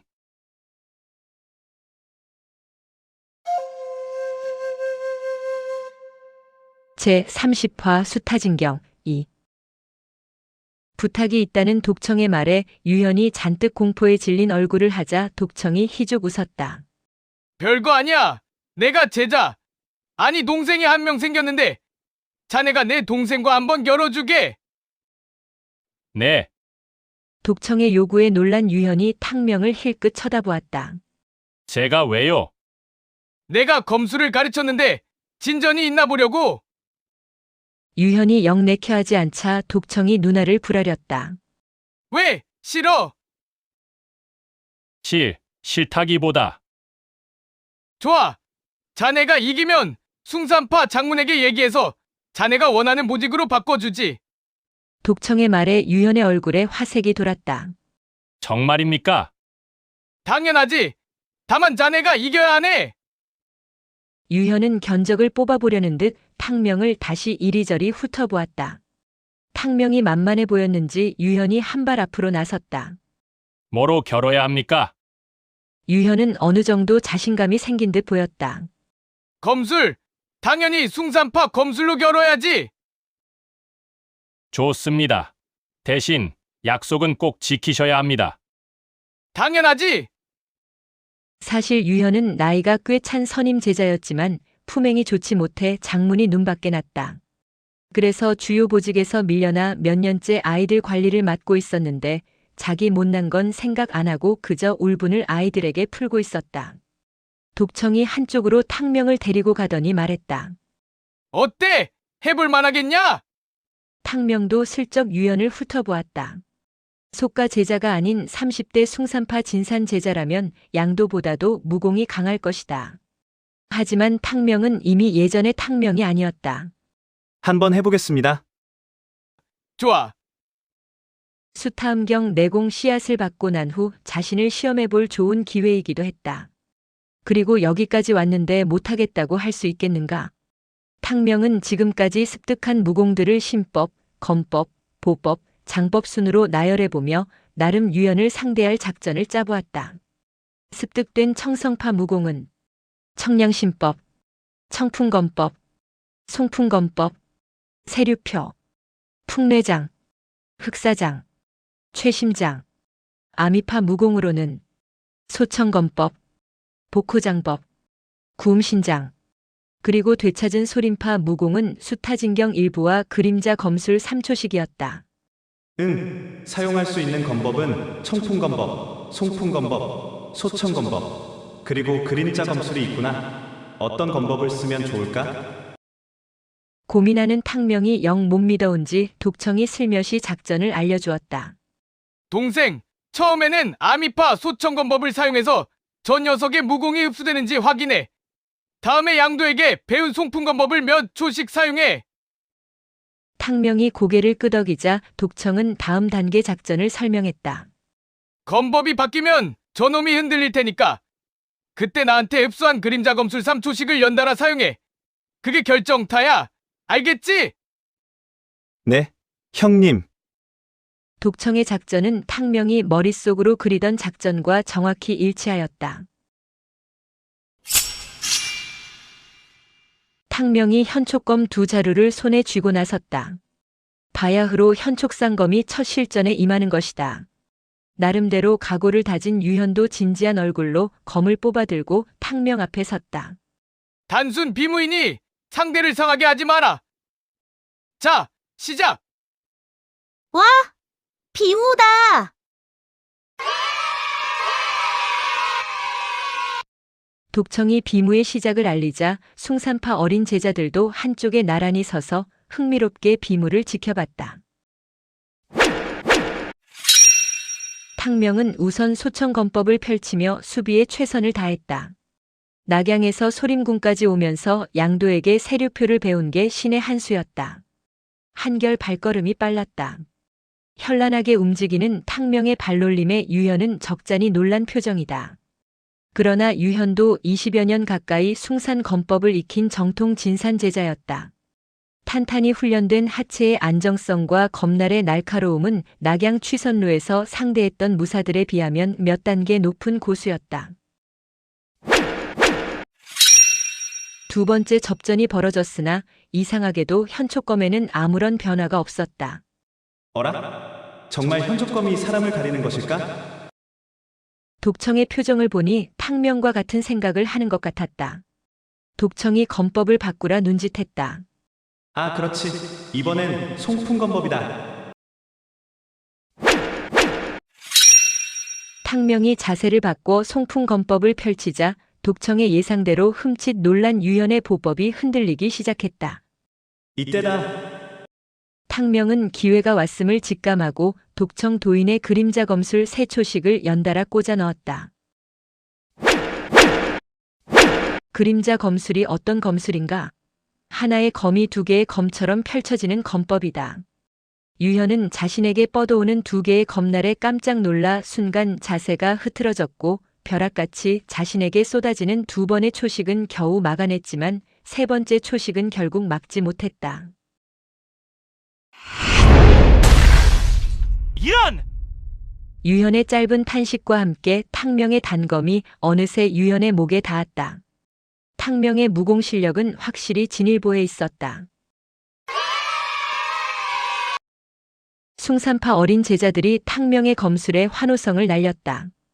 그들의 마음속에 두려움과 증오의 대상이던 사부 유현의 패배가 못내 통쾌한 것이다. 그러나 유현이 아이들을 째려보자 어린 제자들은 바로 입을 다물었다. 그만! 독청의 외침에 탕명이 현촉검을 거두고 뒤로 물러섰다. 제기랄!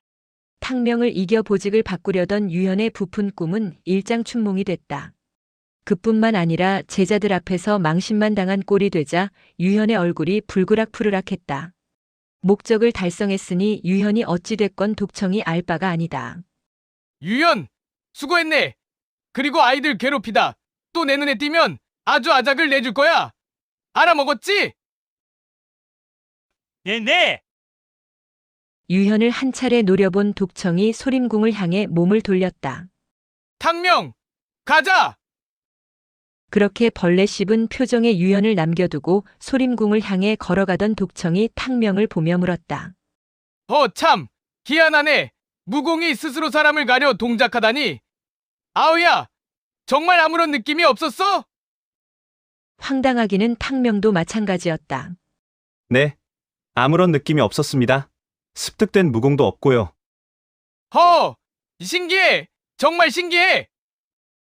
아무튼 유현을 제물 삼아 독청과 탕명은 궁금한 바를 풀고 소림궁으로 돌아왔다. 다음 날 아침 일찍 일어나 상쾌한 공기를 마셨으나 탕명의 기분은 왠지 우울했다. 그간 잠시 잊고 있었던 제갈원이 떠오른 것이다. 간택일 날이 불과 열흘 앞으로 다가왔다. 휴, 열흘 후면 제갈원의 운명이 결정나겠네. 제발 간택에서 떨어졌으면 좋겠다. 탕명이 한숨을 푹푹 쉬자 독청이 탕명의 모습을 보았는지 어느새 다가와 물었다. 아우! 왜 한숨이지? 저 아우란 소리는 아무리 들어도 적응이 되질 않는다. 그럴 일이 있습니다. 어라! 뭔 일이 있긴 있군. 아우! 얘기해봐! 무슨 일인데? 독청은 천진난만한 얼굴로 탕명의 입에서 뭔가 재미있는 얘기가 나오길 기대했다. 그래, 누군가에게 털어놓으면 속이라도 시원하겠지. 탕명이 사실대로 제갈원의 이야기를 해주자 독청이 실망한 듯 피식 웃었다. 엥, 난 또 뭔 일이라고? 고작 여자 문제야? 웃지 말아요. 저한테는 중요한 일입니다. 탕명이 발끈하자 독청도 웃음기를 거두고 물었다. 아우야, 그런데 그 처자가 동생을 좋아하는 것은 확실한 거야? 아, 독청도 내가 제갈원을 사랑해서 이러는 줄 아는구나. 하긴 젊은 사내놈이 이러는 건 사랑 말고는 설명이 안 될 터이다. 그럼요. 당연하죠. 그래, 그럼 뭘 망설여? 가서 데리고 와! 독청이 장난기를 거두고 진지한 표정으로 말했으나 탕명이 어디 그걸 몰라 못하겠는가. 저도 그러고 싶죠. 그러나 알다시피 제 능력으로는 황궁의 담도 넘기 힘들잖아요. 그랬다. 몇 달 후라면 혹시나 가능한 일일 테지만 지금 당장 황궁 담을 넘는 건 자살행위이다.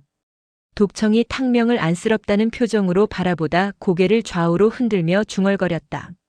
아, 이러면 안 돼! 혼자 중얼거리며 뒤돌아 두 걸음을 옮기던 독청이 다시 돌아섰다. 탕명은 독청이 왜 왔다 갔다 하는지 이해가 안 되었다. 왜 저래? 아, 난 이게 문제라니까! 또 마음이 약해지네! 이렇게 중얼거린 독청이 뒤돌아 다시 탕명 앞에 섰다. 에이, 모르겠다! 하여튼, 넌 운 좋은 놈이야! 전생에 나라를 구했냐? 뭐라는 거야? 탕명은 혼자서 이리저리 왔다 갔다 하는 독청의 의도를 알 수 없었다. 좋아! 내가 그 여인을 만나게 해줄게! 네? 독형이 어떡해요? 따라와! 영문을 몰랐지만 탕명은 지푸라기라도 잡는 심정으로 독청을 따라갔다. 독청과 탕명이 소림궁 앞 대나무 숲으로 들어섰다. 대나무 숲에는 높이가 수십 장은 되어 보이는 대나무들이 곧게 뻗어 있었다. 독청이 그 중에 가장 굵고 높게 자란 대나무를 가리켰다. 자, 이 대나무를 잘 보아라!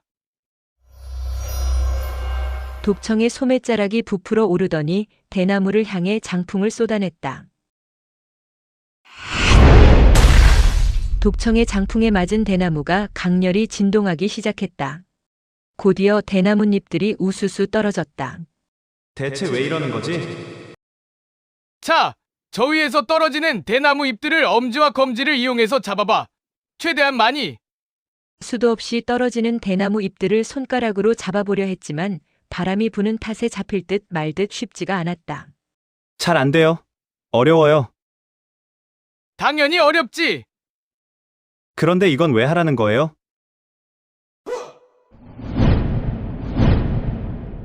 독청이 갑자기 기합을 지르며 가장 굵고 높게 자란 대나무를 타고 올라가기 시작했다. 헉! 저건 화엽비술이다! 예상은 어느 정도 하고 있었지만 독청이 화엽비술을 펼치자 전생의 사부님을 보는 듯 멍해졌다. 다만 독청이 다람쥐처럼 날렵하게 대나무를 오르니 그의 모습이 조금 우습다. 까마득히 올라간 독청이 이번에는 아래로 떨어져 내려오기 시작했다. 그 모습이 마치 바람에 날려 떨어지는 대나무 잎처럼 바람을 타고 좌우로 출렁였다. 독청의 화엽비술은 꽤 괜찮은 수준이었다. 그래, 독청이 나에게 화엽비술을 전수하려는 거구나. 수타음경에 이어 화엽비술도 전수해주려 하는 독청의 마음이 고마웠다. 하지만 탕명은 이미 전생의 화엽비술을 모두 배웠고 지금도 요결들을 모두 기억하고 있다. 몇 달만 연습하면 전생 수준으로 화엽비술을 펼칠 수 있는 탕명이다. 그렇지, 독청의 무공을 흡수한다면 지금 당장이라도 황궁 담장을 넘을 수 있겠구나. 이런 생각이 들자 탕명은 얼른 표정을 바꿨다. 와, 멋져요. 독청의 신법에 감탄했다는 듯 탕명이 탄성을 질렀다. 가볍게 바닥에 내려선 독청이 잠옷 자랑스러운지 어깨를 으쓱했다. 어때?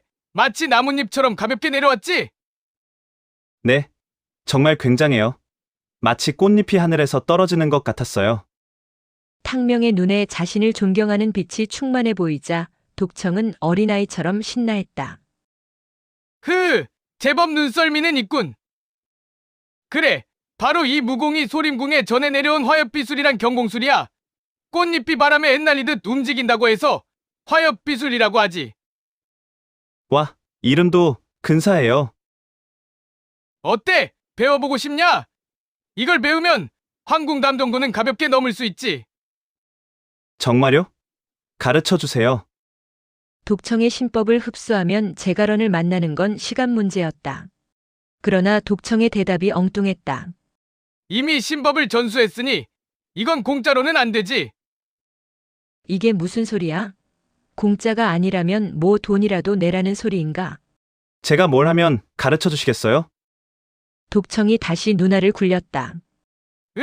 좀 어려운 일이긴 한데 나 대신 수타진경의 나머지 부분을 찾아줘. 어라? 수타진경을 누가 숨기기라도 했다는 것인가? 구미가 당긴 탕명이 급 관심을 보였다. 제가 그걸 어떻게 찾을 수 있죠? 물론 쉽지 않은 일이지. 그러나 꼭 불가능하지는 않아. 설마 어디 있는지 안다는 것인가? 탕명이 잔뜩 기대하며 물었다. 그럼 어디 있는지 아신다는 건가요?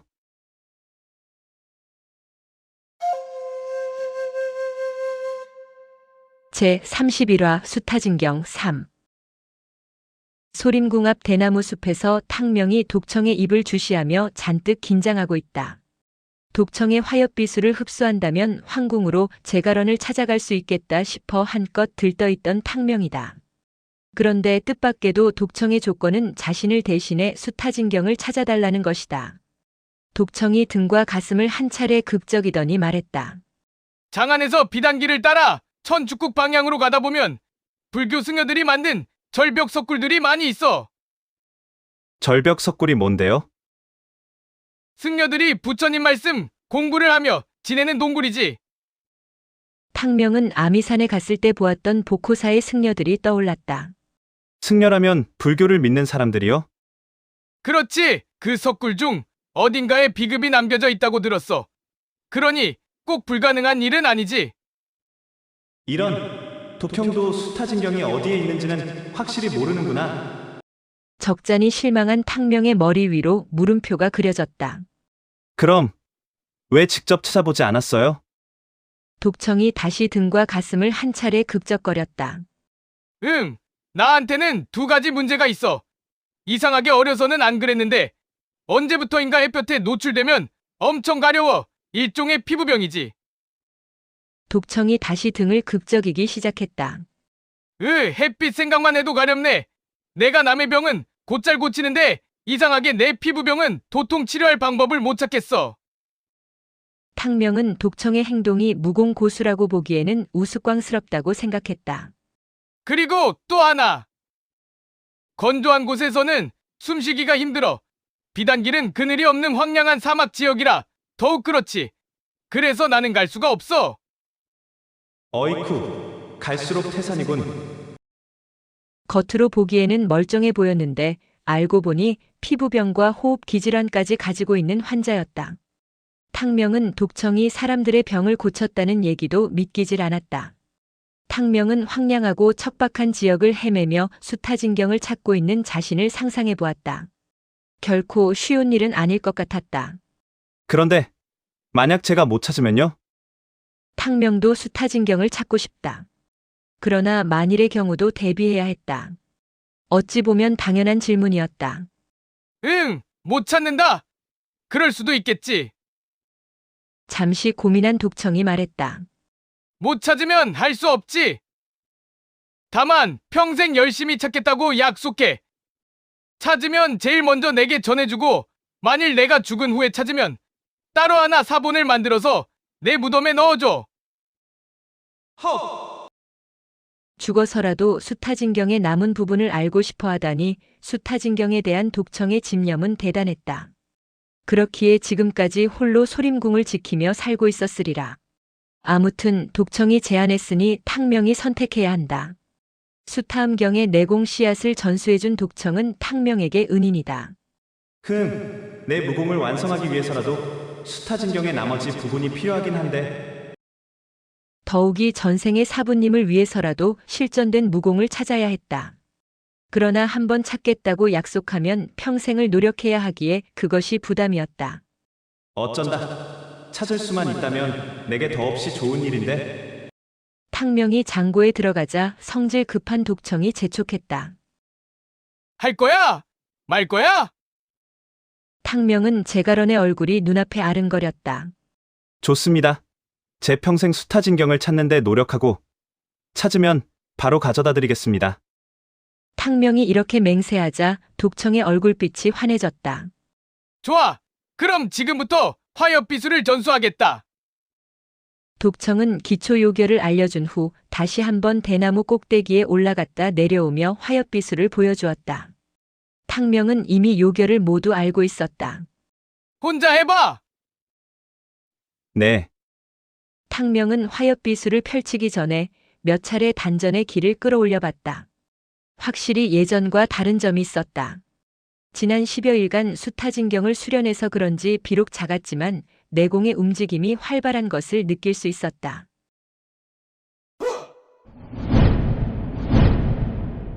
탕명의 몸이 가볍게 대나무 꼭대기를 향해 솟구쳤다. 그러나 기대와 달리 불과 3장 정도밖에 오르지 못했다. 가볍게 땅에 내려선 탕명은 아쉬웠으나 독청의 눈은 휘둥그레졌다. 꼭대기까지는 못 가겠네요. 한 번만에 이 정도라니. 넌 정말 대단한 놈이야. 다시 해봐. 탕명이 다시 단전의 기를 끌어올렸다.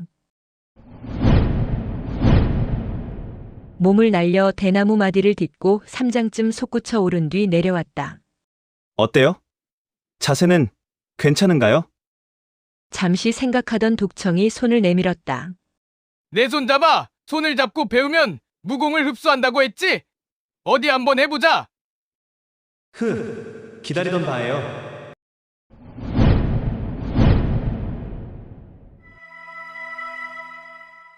독청의 손을 잡고 대나무를 수차례 오르내리니 예상대로 독청의 화엽비술이 흡수되었다. 탕명이 불과 반 시즌 만에 화엽비술을 터득하자 독청은 다시 한번 놀라워했다. 허! 그거 참 희한한 놈이라니까. 자, 이제 혼자 해봐.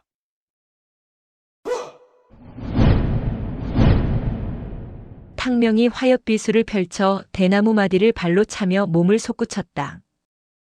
10장 높이의 대나무 꼭대기에 올라간 탕명이 새처럼 대나무 가지를 밟고 서자 마치 구름 위를 나는 기분이었다. 바로 이 맛이지. 탕명이 대나뭇잎처럼 바람을 타고 멋지게 내려섰다. 독형, 정말 신기하고 황홀해요. 그렇지. 바로 그 맛에 무공을 익히는 것이지. 며칠만 더 하면 완벽해지겠는데? 모두 독형 덕입니다. 이렇게 한나절을 연습하니 몸이 솜털처럼 가벼워진 느낌이 들었다. 탕명, 나처럼 가장 높은 대나무 꼭대기까지 올라가려면 너의 내공이 충분히 받쳐줘야 해. 여러 번 느낀 것이지만 역시 모든 무공은 내공을 기반으로 하는 것이다. 독청에게 받은 내공 씨앗을 키워나가고 후일 수타진경을 찾는다면 독청 도인을 뛰어넘어 전생의 사부님 수준까지 도달할 수 있을 것이다. 독형, 그런데 궁금한 게 있어요. 뭔데? 독형은 천축국에서 온 불교 무공을 익혔으면서 왜 도사가 된 거죠? 나는 도사면서 승려야. 도사이면서 승려라고요? 그래, 뭐 이상할 것 없어. 대대로 소림궁 사람들은 불교, 도교 둘 다 공부했어. 반은 승려고 반은 도사지. 아, 그렇군요. 그랬다. 생각해보니 전생의 소림궁 도사들도 불교와 도교를 함께 공부했었다. 독청 도인이 특이한 것이 아니라 소림궁 자체가 원래 특이한 도관이었다. 전생의 탕명은 소림파 제자가 된 후 거의 숭산에 있지 않았다. 간적 모용각을 처단하러 강호를 헤매다녔고 제자가 된 지 불과 1년 만에 아이가 생겨 소림파를 떠났다. 그 후 2년 후에 억울하게 죽은 것이다. 그렇기에 소림궁의 사정은 잘 몰랐다. 아무튼 구름 위를 날아오르는 듯한 황홀한 기분으로 대나무 숲에서 화엽비수를 수련한 지 7일이 지났다.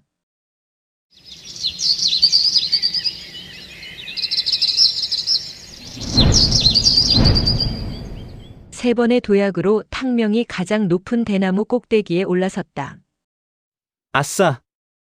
대나무 꼭대기에서 바라본 세상은 이전에 탕명이 보던 세상과 달랐다. 마치 세상이 발 아래 있는 듯 자신감은 충만해졌고 전생에 마음껏 발산했던 호기도 되찾았다. 훗, 이제 언니를 보러 갈 수 있겠어. 어느덧 황궁담을 넘어볼 자신감이 생긴 것이다. 탕명의 모든 변화는 소림궁으로 안내해준 양도와 수타음경 내공 씨앗을 전수해준 독청도인 덕분이었다. 그러고 보니 낙양으로 돌아갔던 양도의 소식도 궁금했다.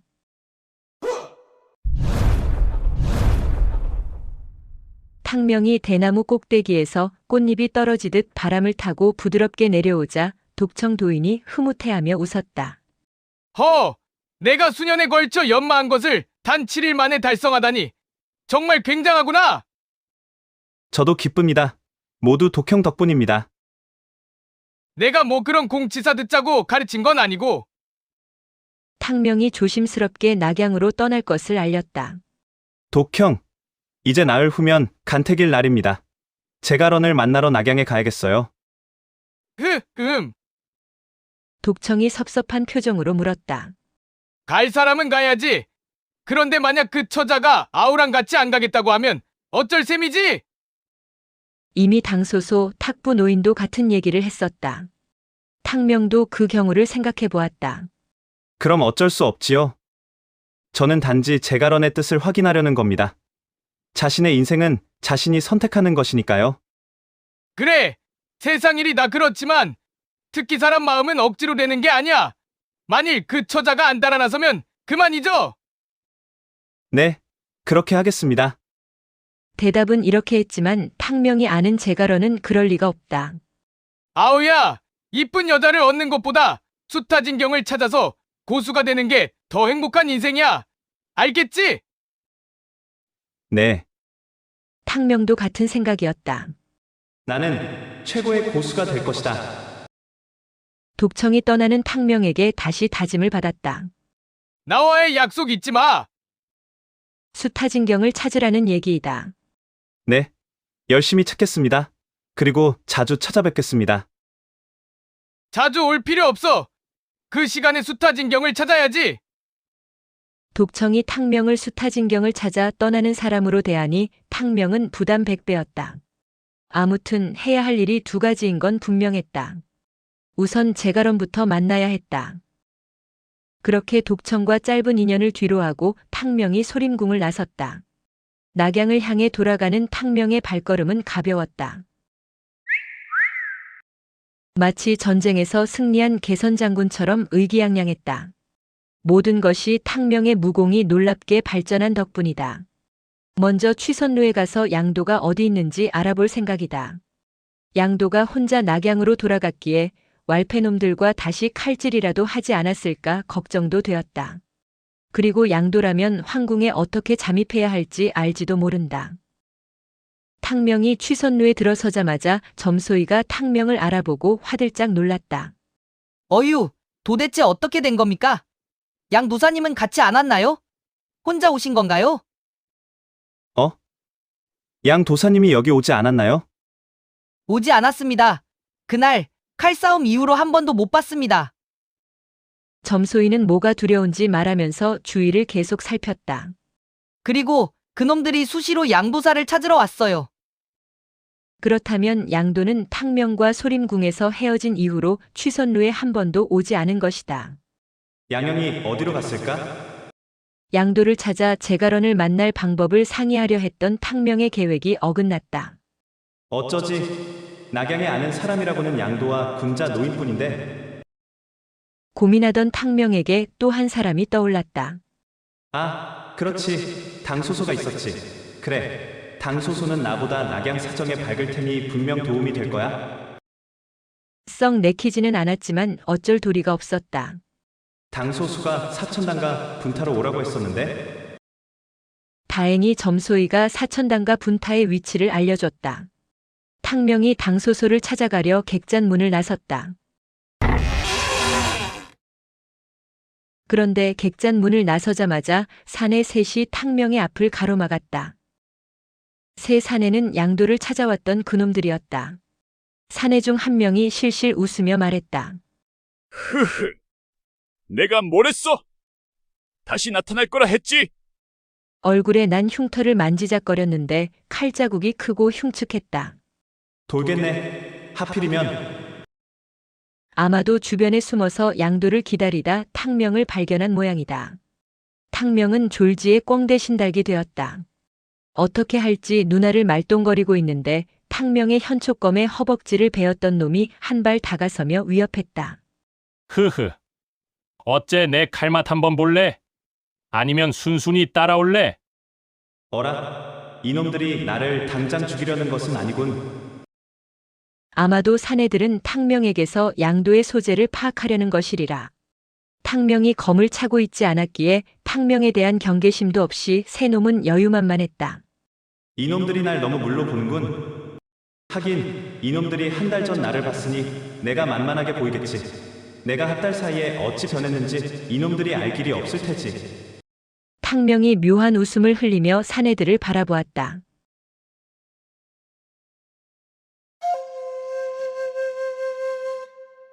제32화 변화된 탕명 1.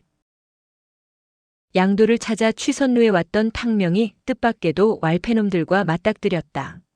탕명이 짐짓 잔뜩 겁먹은 표정을 지으며 왈패놈들에게 사정했다. 살려주세요. 흐흐. 이놈, 상황 판단이 빠른 놈이네. 따라와. 그래, 이놈들을 따라가서 양도가 쫓기는 이유나 알아봐야겠다. 탕명은 일부러 겁먹은 것처럼 행동한 것이다. 알겠습니다. 따라갈 테니 제발 칼질만은 하지 말아주세요. 한 놈이 앞장서고 두 놈이 뒤에 따라붙어 탕명을 으슥한 곳으로 끌고 갔다. 뒷골목이다. 주위를 살펴보니 사람 해치기에 딱 좋은 장소였다. 양도는 지금 어디 있느냐? 애초부터 사람들 눈을 피해 여기로 데리고 온 게 분명 나를 족친 후에 명주를 끊으려는 거겠지. 어르신, 저는 양도 도사가 어디 있는지 모릅니다. 뭐라? 모른다고? 탕명이 겁먹은 음성으로 말했다. 그런데 어르신들은 누구세요? 저는 그날 양도 도사를 도왔지만 제가 세상 물정을 모르고 한 짓입니다. 헛. 이놈 봐라. 우리가 누군지도 모르고 내 놈이 우리 일에 끼어들었느냐? 상대가 누군지도 모르고 끼어든 것은 사실이었다. 죄송합니다. 제가 낙양에 온 지가 얼마 안 돼서. 그것도 사실이었다. 탕명의 표정이 진실해 보였는지 사내들은 피식 웃었다. 양 도사는 그날 객잔에서 만난 게 전부입니다. 뭐 이런 멍청한 놈이 있어. 내 놈 사정은 안 됐지만 우리 일에 끼어든 이상 어쩔 수 없다. 한 놈이 탕명이 한심하다는 표정으로 말했다. 형님, 죽이기 전에 우리가 누군지는 알려주시죠? 얼굴에 칼자국이 있는 놈이 무리의 대장인 듯 했다. 그럴까? 잘 들어. 우리는 석가방 어르신들이다. 무슨 가방? 석가방이 뭡니까요? 새 사내는 석가방이란 소리를 들으면 탕명이 알아서 설설 기거나 놀랄 것을 기대했는데 아예 석가방을 모른다고 하자 어이없어 했다. 뭐 이런 촌뜨기 같은 놈이 있어. 형님, 이런 놈을 꼭 죽여야 합니까? 정말 아무것도 모르는 것 같습니다. 칼침 흉터가 있는 놈이 잠시 고민하더니 고개를 저었다. 그래도 안 돼. 결국 죽이기로 결정이 났다. 칼침 있는 놈이 칼을 뽑아들자 나머지 두 놈도 칼을 뽑았다. 탕명은 이들이 누군지 알아냈기 때문에 이제 더 이놈들과 실랑이 할 이유가 없었다. 신법을 펼쳐 도망가려던 탕명이 멈칫했다. 아니지. 이놈들 혼 좀 내주고 갈까? 탕명이 이렇게 중얼거리자 새 놈이 어이없다는 표정이다. 이놈이 미쳤나? 곧 죽을 놈이 지금 누굴 혼내준다는 거야? 그래, 선빵이 최고이지. 탕명이 양도에게 배운 기술 중 가장 으뜸은 선빵이었다. 탕명이 순식간에 화엽비수를 펼쳐 원을 그리듯 한 바퀴 돌며 최심장으로 새 놈의 심장에 주먹을 한 대씩 먹였다.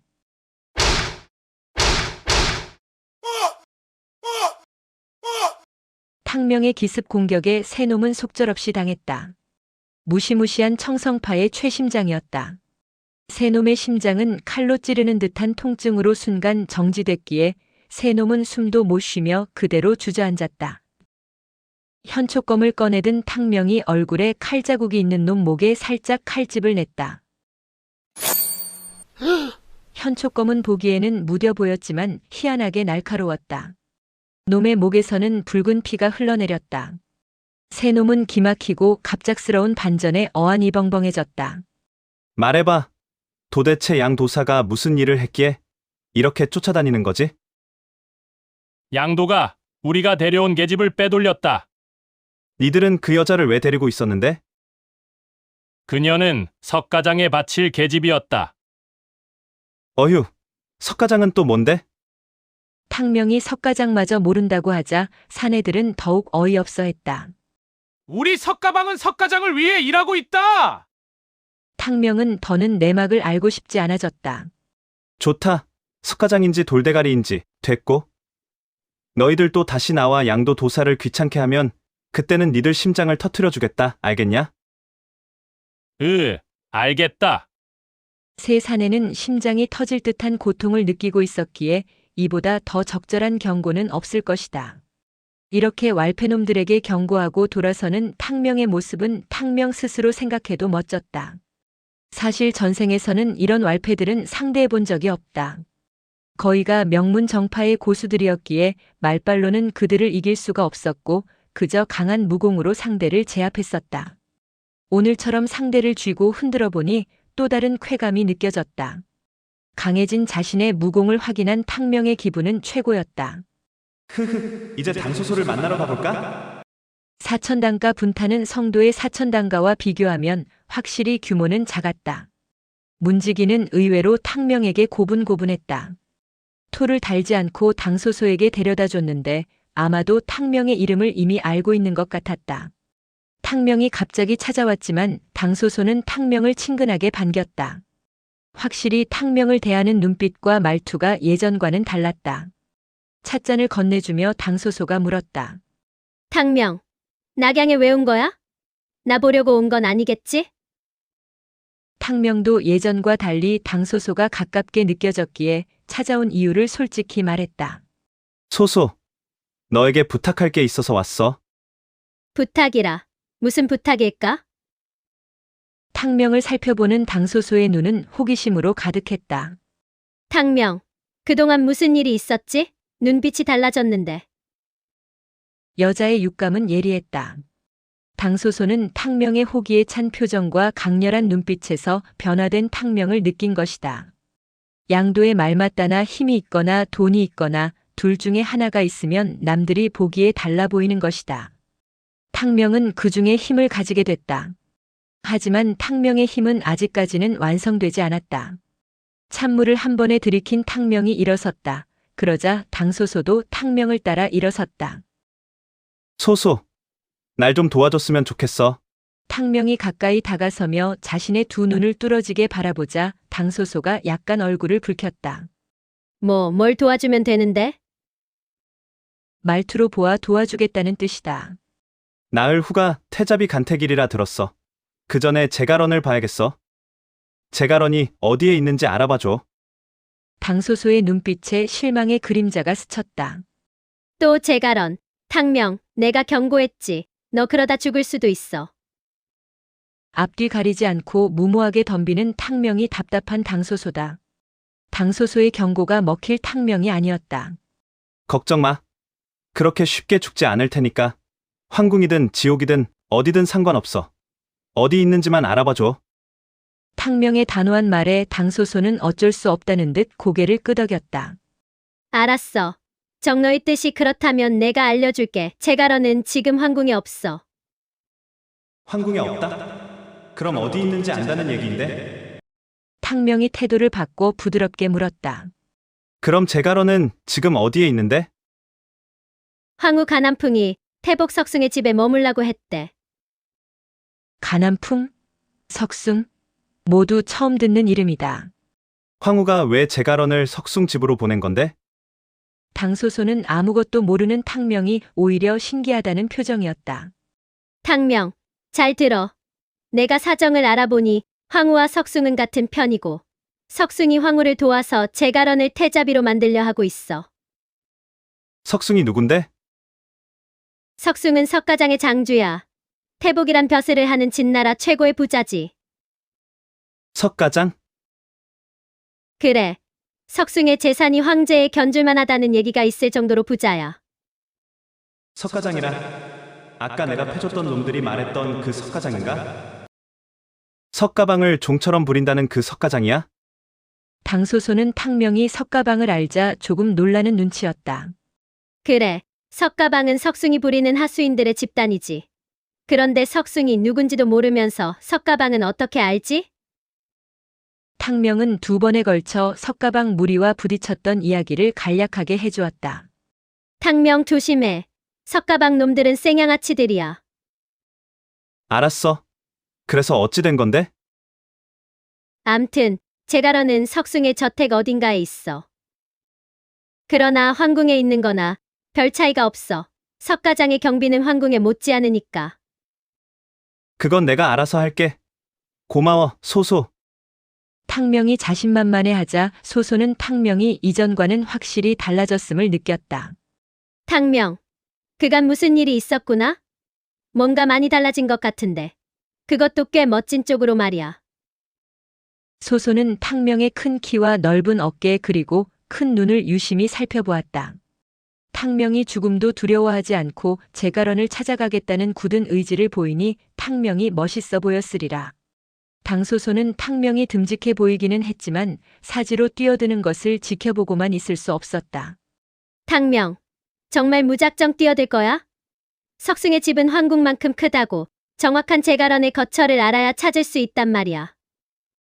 한숨을 쉰 소소는 어쩔 수 없다는 표정이었다. 하루만 기다려. 내가 제갈원의 거처를 정확히 알아볼 테니까. 소소는 불구덩이에 뛰어드는 탕명이 진심으로 걱정되었다. 소소의 진심이 느껴진 탕명이 고개를 끄덕였다. 알았어. 고마워. 그럼 내일 저녁에 다시 올게. 탕명이 돌아가자 소소는 탕명의 절절한 사랑을 받는 제갈원이 부러웠다. 탕명 저 멍충이. 그런데 과연 제갈원도 탕명과 같은 생각일까?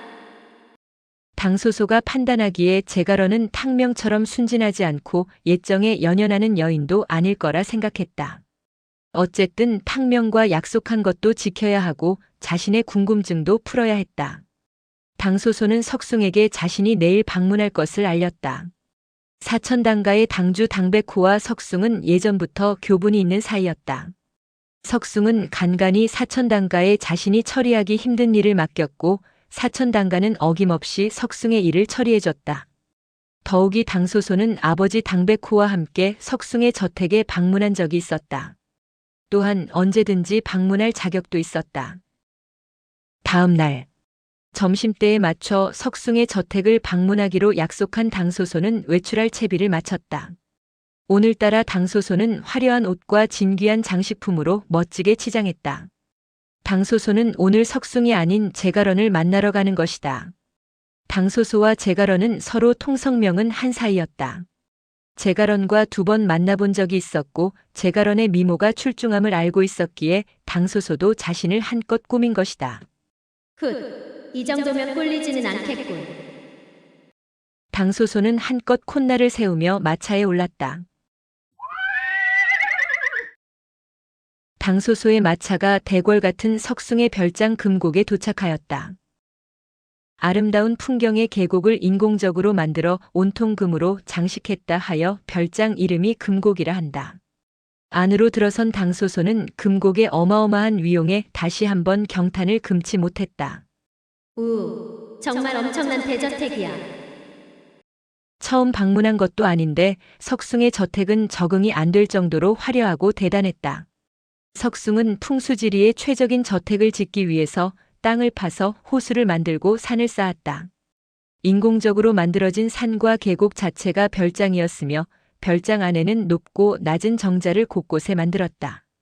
호수와 연못에는 진귀한 물고기로 가득 차 있었고 집안은 진주, 산호수, 상아 등 구하기 어려운 남방의 진귀한 물건들로 장식되어 있었다. 석숭은 원래 형주 자사를 지낸 관리 출신이었다. 형주는 삼국시대의 비교적 전쟁의 영향을 덜 받은 지역이기에 상인들의 통행로와 교역시장으로 널리 이용되었다. 어이없게도 석숭은 형주 자사 시절 외국 상인이나 진나라 상인을 습격하고 상선을 약탈해서 불을 쌓기 시작했다. 석숭이 관리로서 이런 만행을 저지를 수 있었던 이유는 조정은 부패했고 관리들의 가렴주구가 널리 만연했던 시기였기 때문이다. 석숭은 이런 사회 분위기에 편승해 아부와 뇌물로 무역로를 독점하여 부를 축적하였다.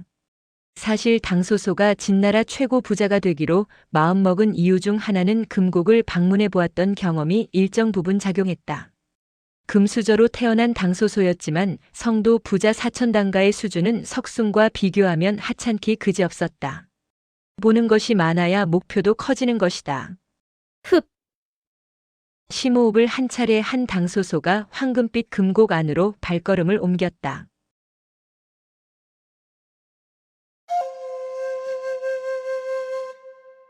제33화 변화된 탕명 2. 당소소가 하인의 안내를 받으며 만찬장으로 들어서니 석숭이 그녀를 반겼다. 하하! 어서 오시게. 그래 아버님은 무탈하시고? 네, 건강하십니다. 아버님께서 안부 전해달라 하셨습니다. 태복 어른. 돈이야 차고 넘쳤던 석숭은 자신의 관직인 태복을 앞에 붙여 태복 어른이라 불러주는 것을 좋아했다. 만족스러운 표정의 석숭이 능글능글한 표정으로 당소소를 훑어보기 시작했다.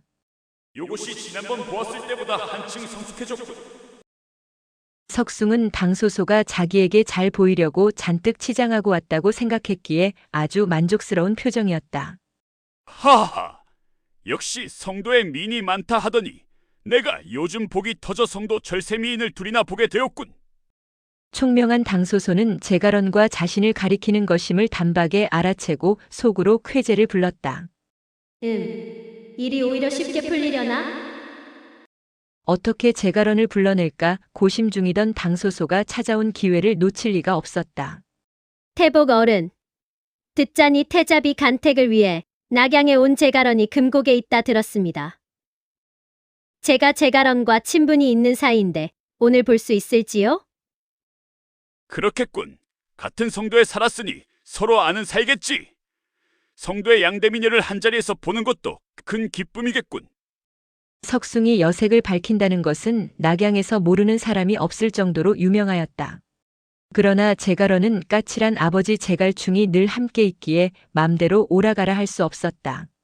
석숭은 제가런을 제 집에 두고서도 그녀의 미모를 감상할 기회가 없었던 것이다. 그런데 마침 당소소가 이렇게 청하니 제가런을 부를 명분을 얻은 것이다. 석숭이 기대에 찬 표정으로 하인을 불렀다.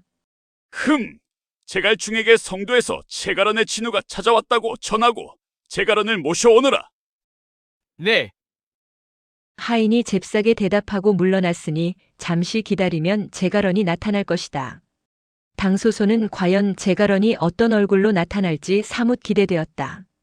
사랑하는 정인을 두고 떠나온 여자라면 침울해 있을 것이고 태자비가 되어 부귀영화를 누릴 미래를 꿈꾸며 온 것이라면 생기가 돌 것이다.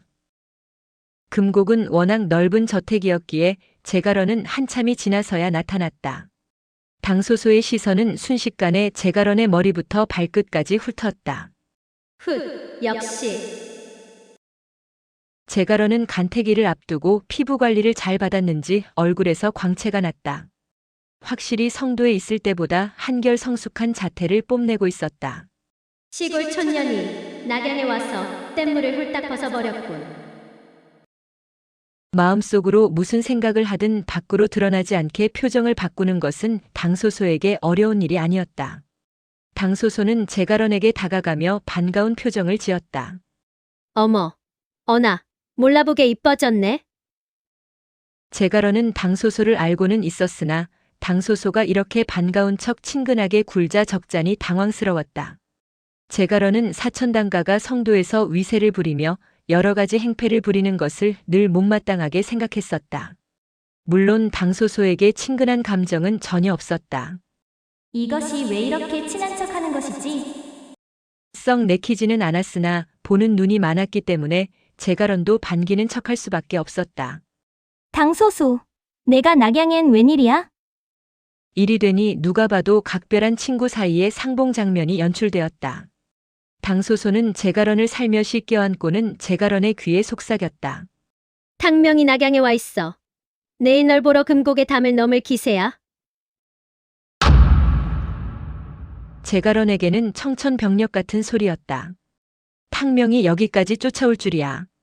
충격적인 소식을 들었지만 제가런의 머리는 빠르게 돌아갔다. 당소소가 어떻게 탕명을 아는 것일까?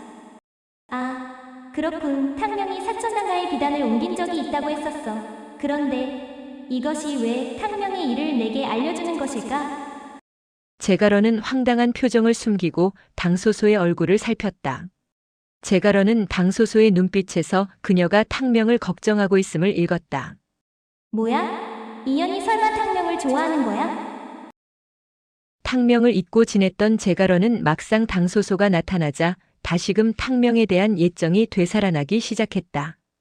더욱이 탐탁지 않게 생각하던 당소소가 탕명을 위해 여기까지 왔으니 얘기가 달라지는 것이다. 자기가 갖기는 싫어도 남주기는 아까운 게 사람의 마음이라 했던가.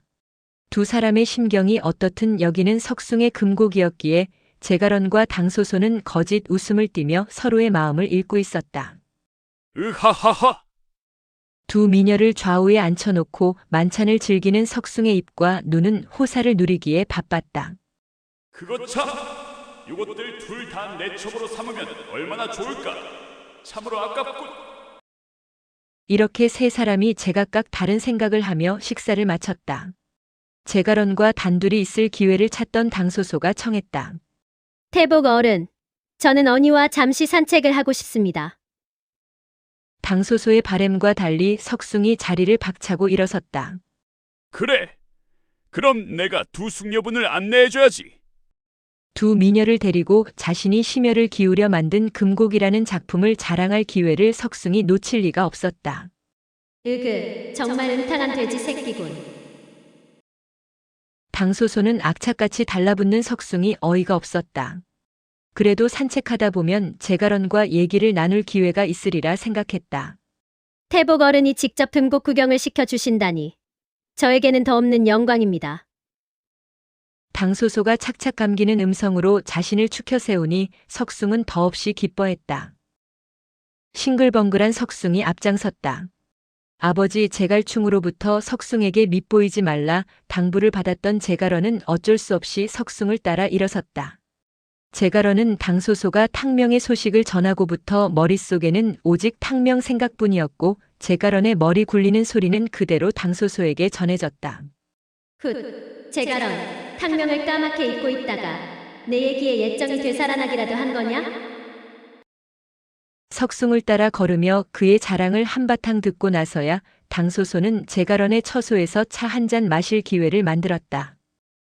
마주 앉은 당소소와 제가런 사이에 긴장감이 돌았다. 지랄, 쟤는 눈을 왜 저렇게 떠?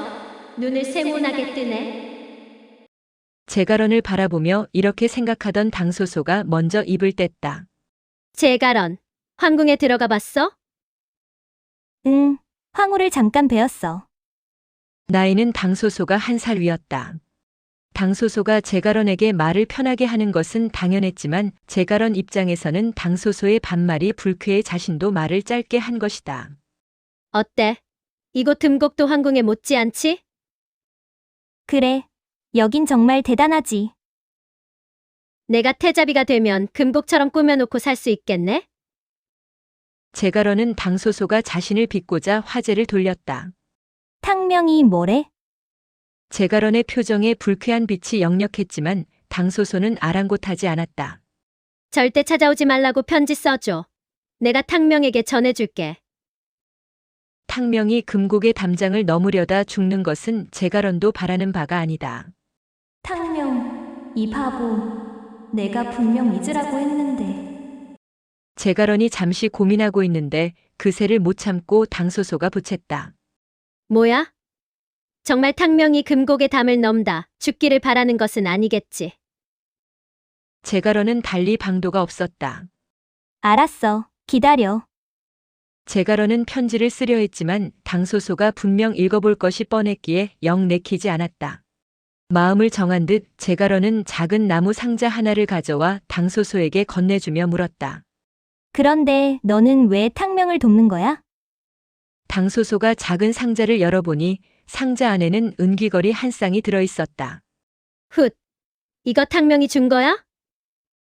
그래, 이걸 주면 탕명은 내 뜻을 알 거야. 당소소, 내가 왜 탕명을 돕는 거야? 귀걸이를 꺼내 자신의 귀에 대보던 당소소는 제가런을 쳐다보지도 않고 답했다. 훗. 이미 아는 눈치인데 뭘 물어? 설마 했는데 당소소가 이렇게 당당하게 말하니 제가런이 오히려 위축됐다. 휴, 아무튼 탕명에게 잘 전해줘. 기가 꺾인 제가런이 부탁조로 말했다. 그래. 나도 내가 태자비가 되길 빌어줄게. 당소소의 덕담은 꼭 태자비가 되어 탕명과 영원히 이별해달라는 부탁으로 들렸다. 당소소는 자신의 예측대로 제가런은 태자비가 되기를 원하고 있고 탕명 따위는 이미 잊었음을 확신했다. 당소소는 자신의 예측이 적중했다고 생각했기에 꽤나 기분이 좋았다. 그렇게 제가런에게 귀걸이를 받아든 당소소가 미소를 지으며 금곡을 나섰다. 마차에 오른 당소소는 귀걸이를 꺼내 자신의 귀에 걸어보고는 중얼거렸다. 탕명. 촌뜨기인 줄 알았더니 여자에게 이런 걸 다 선물할 줄 아네?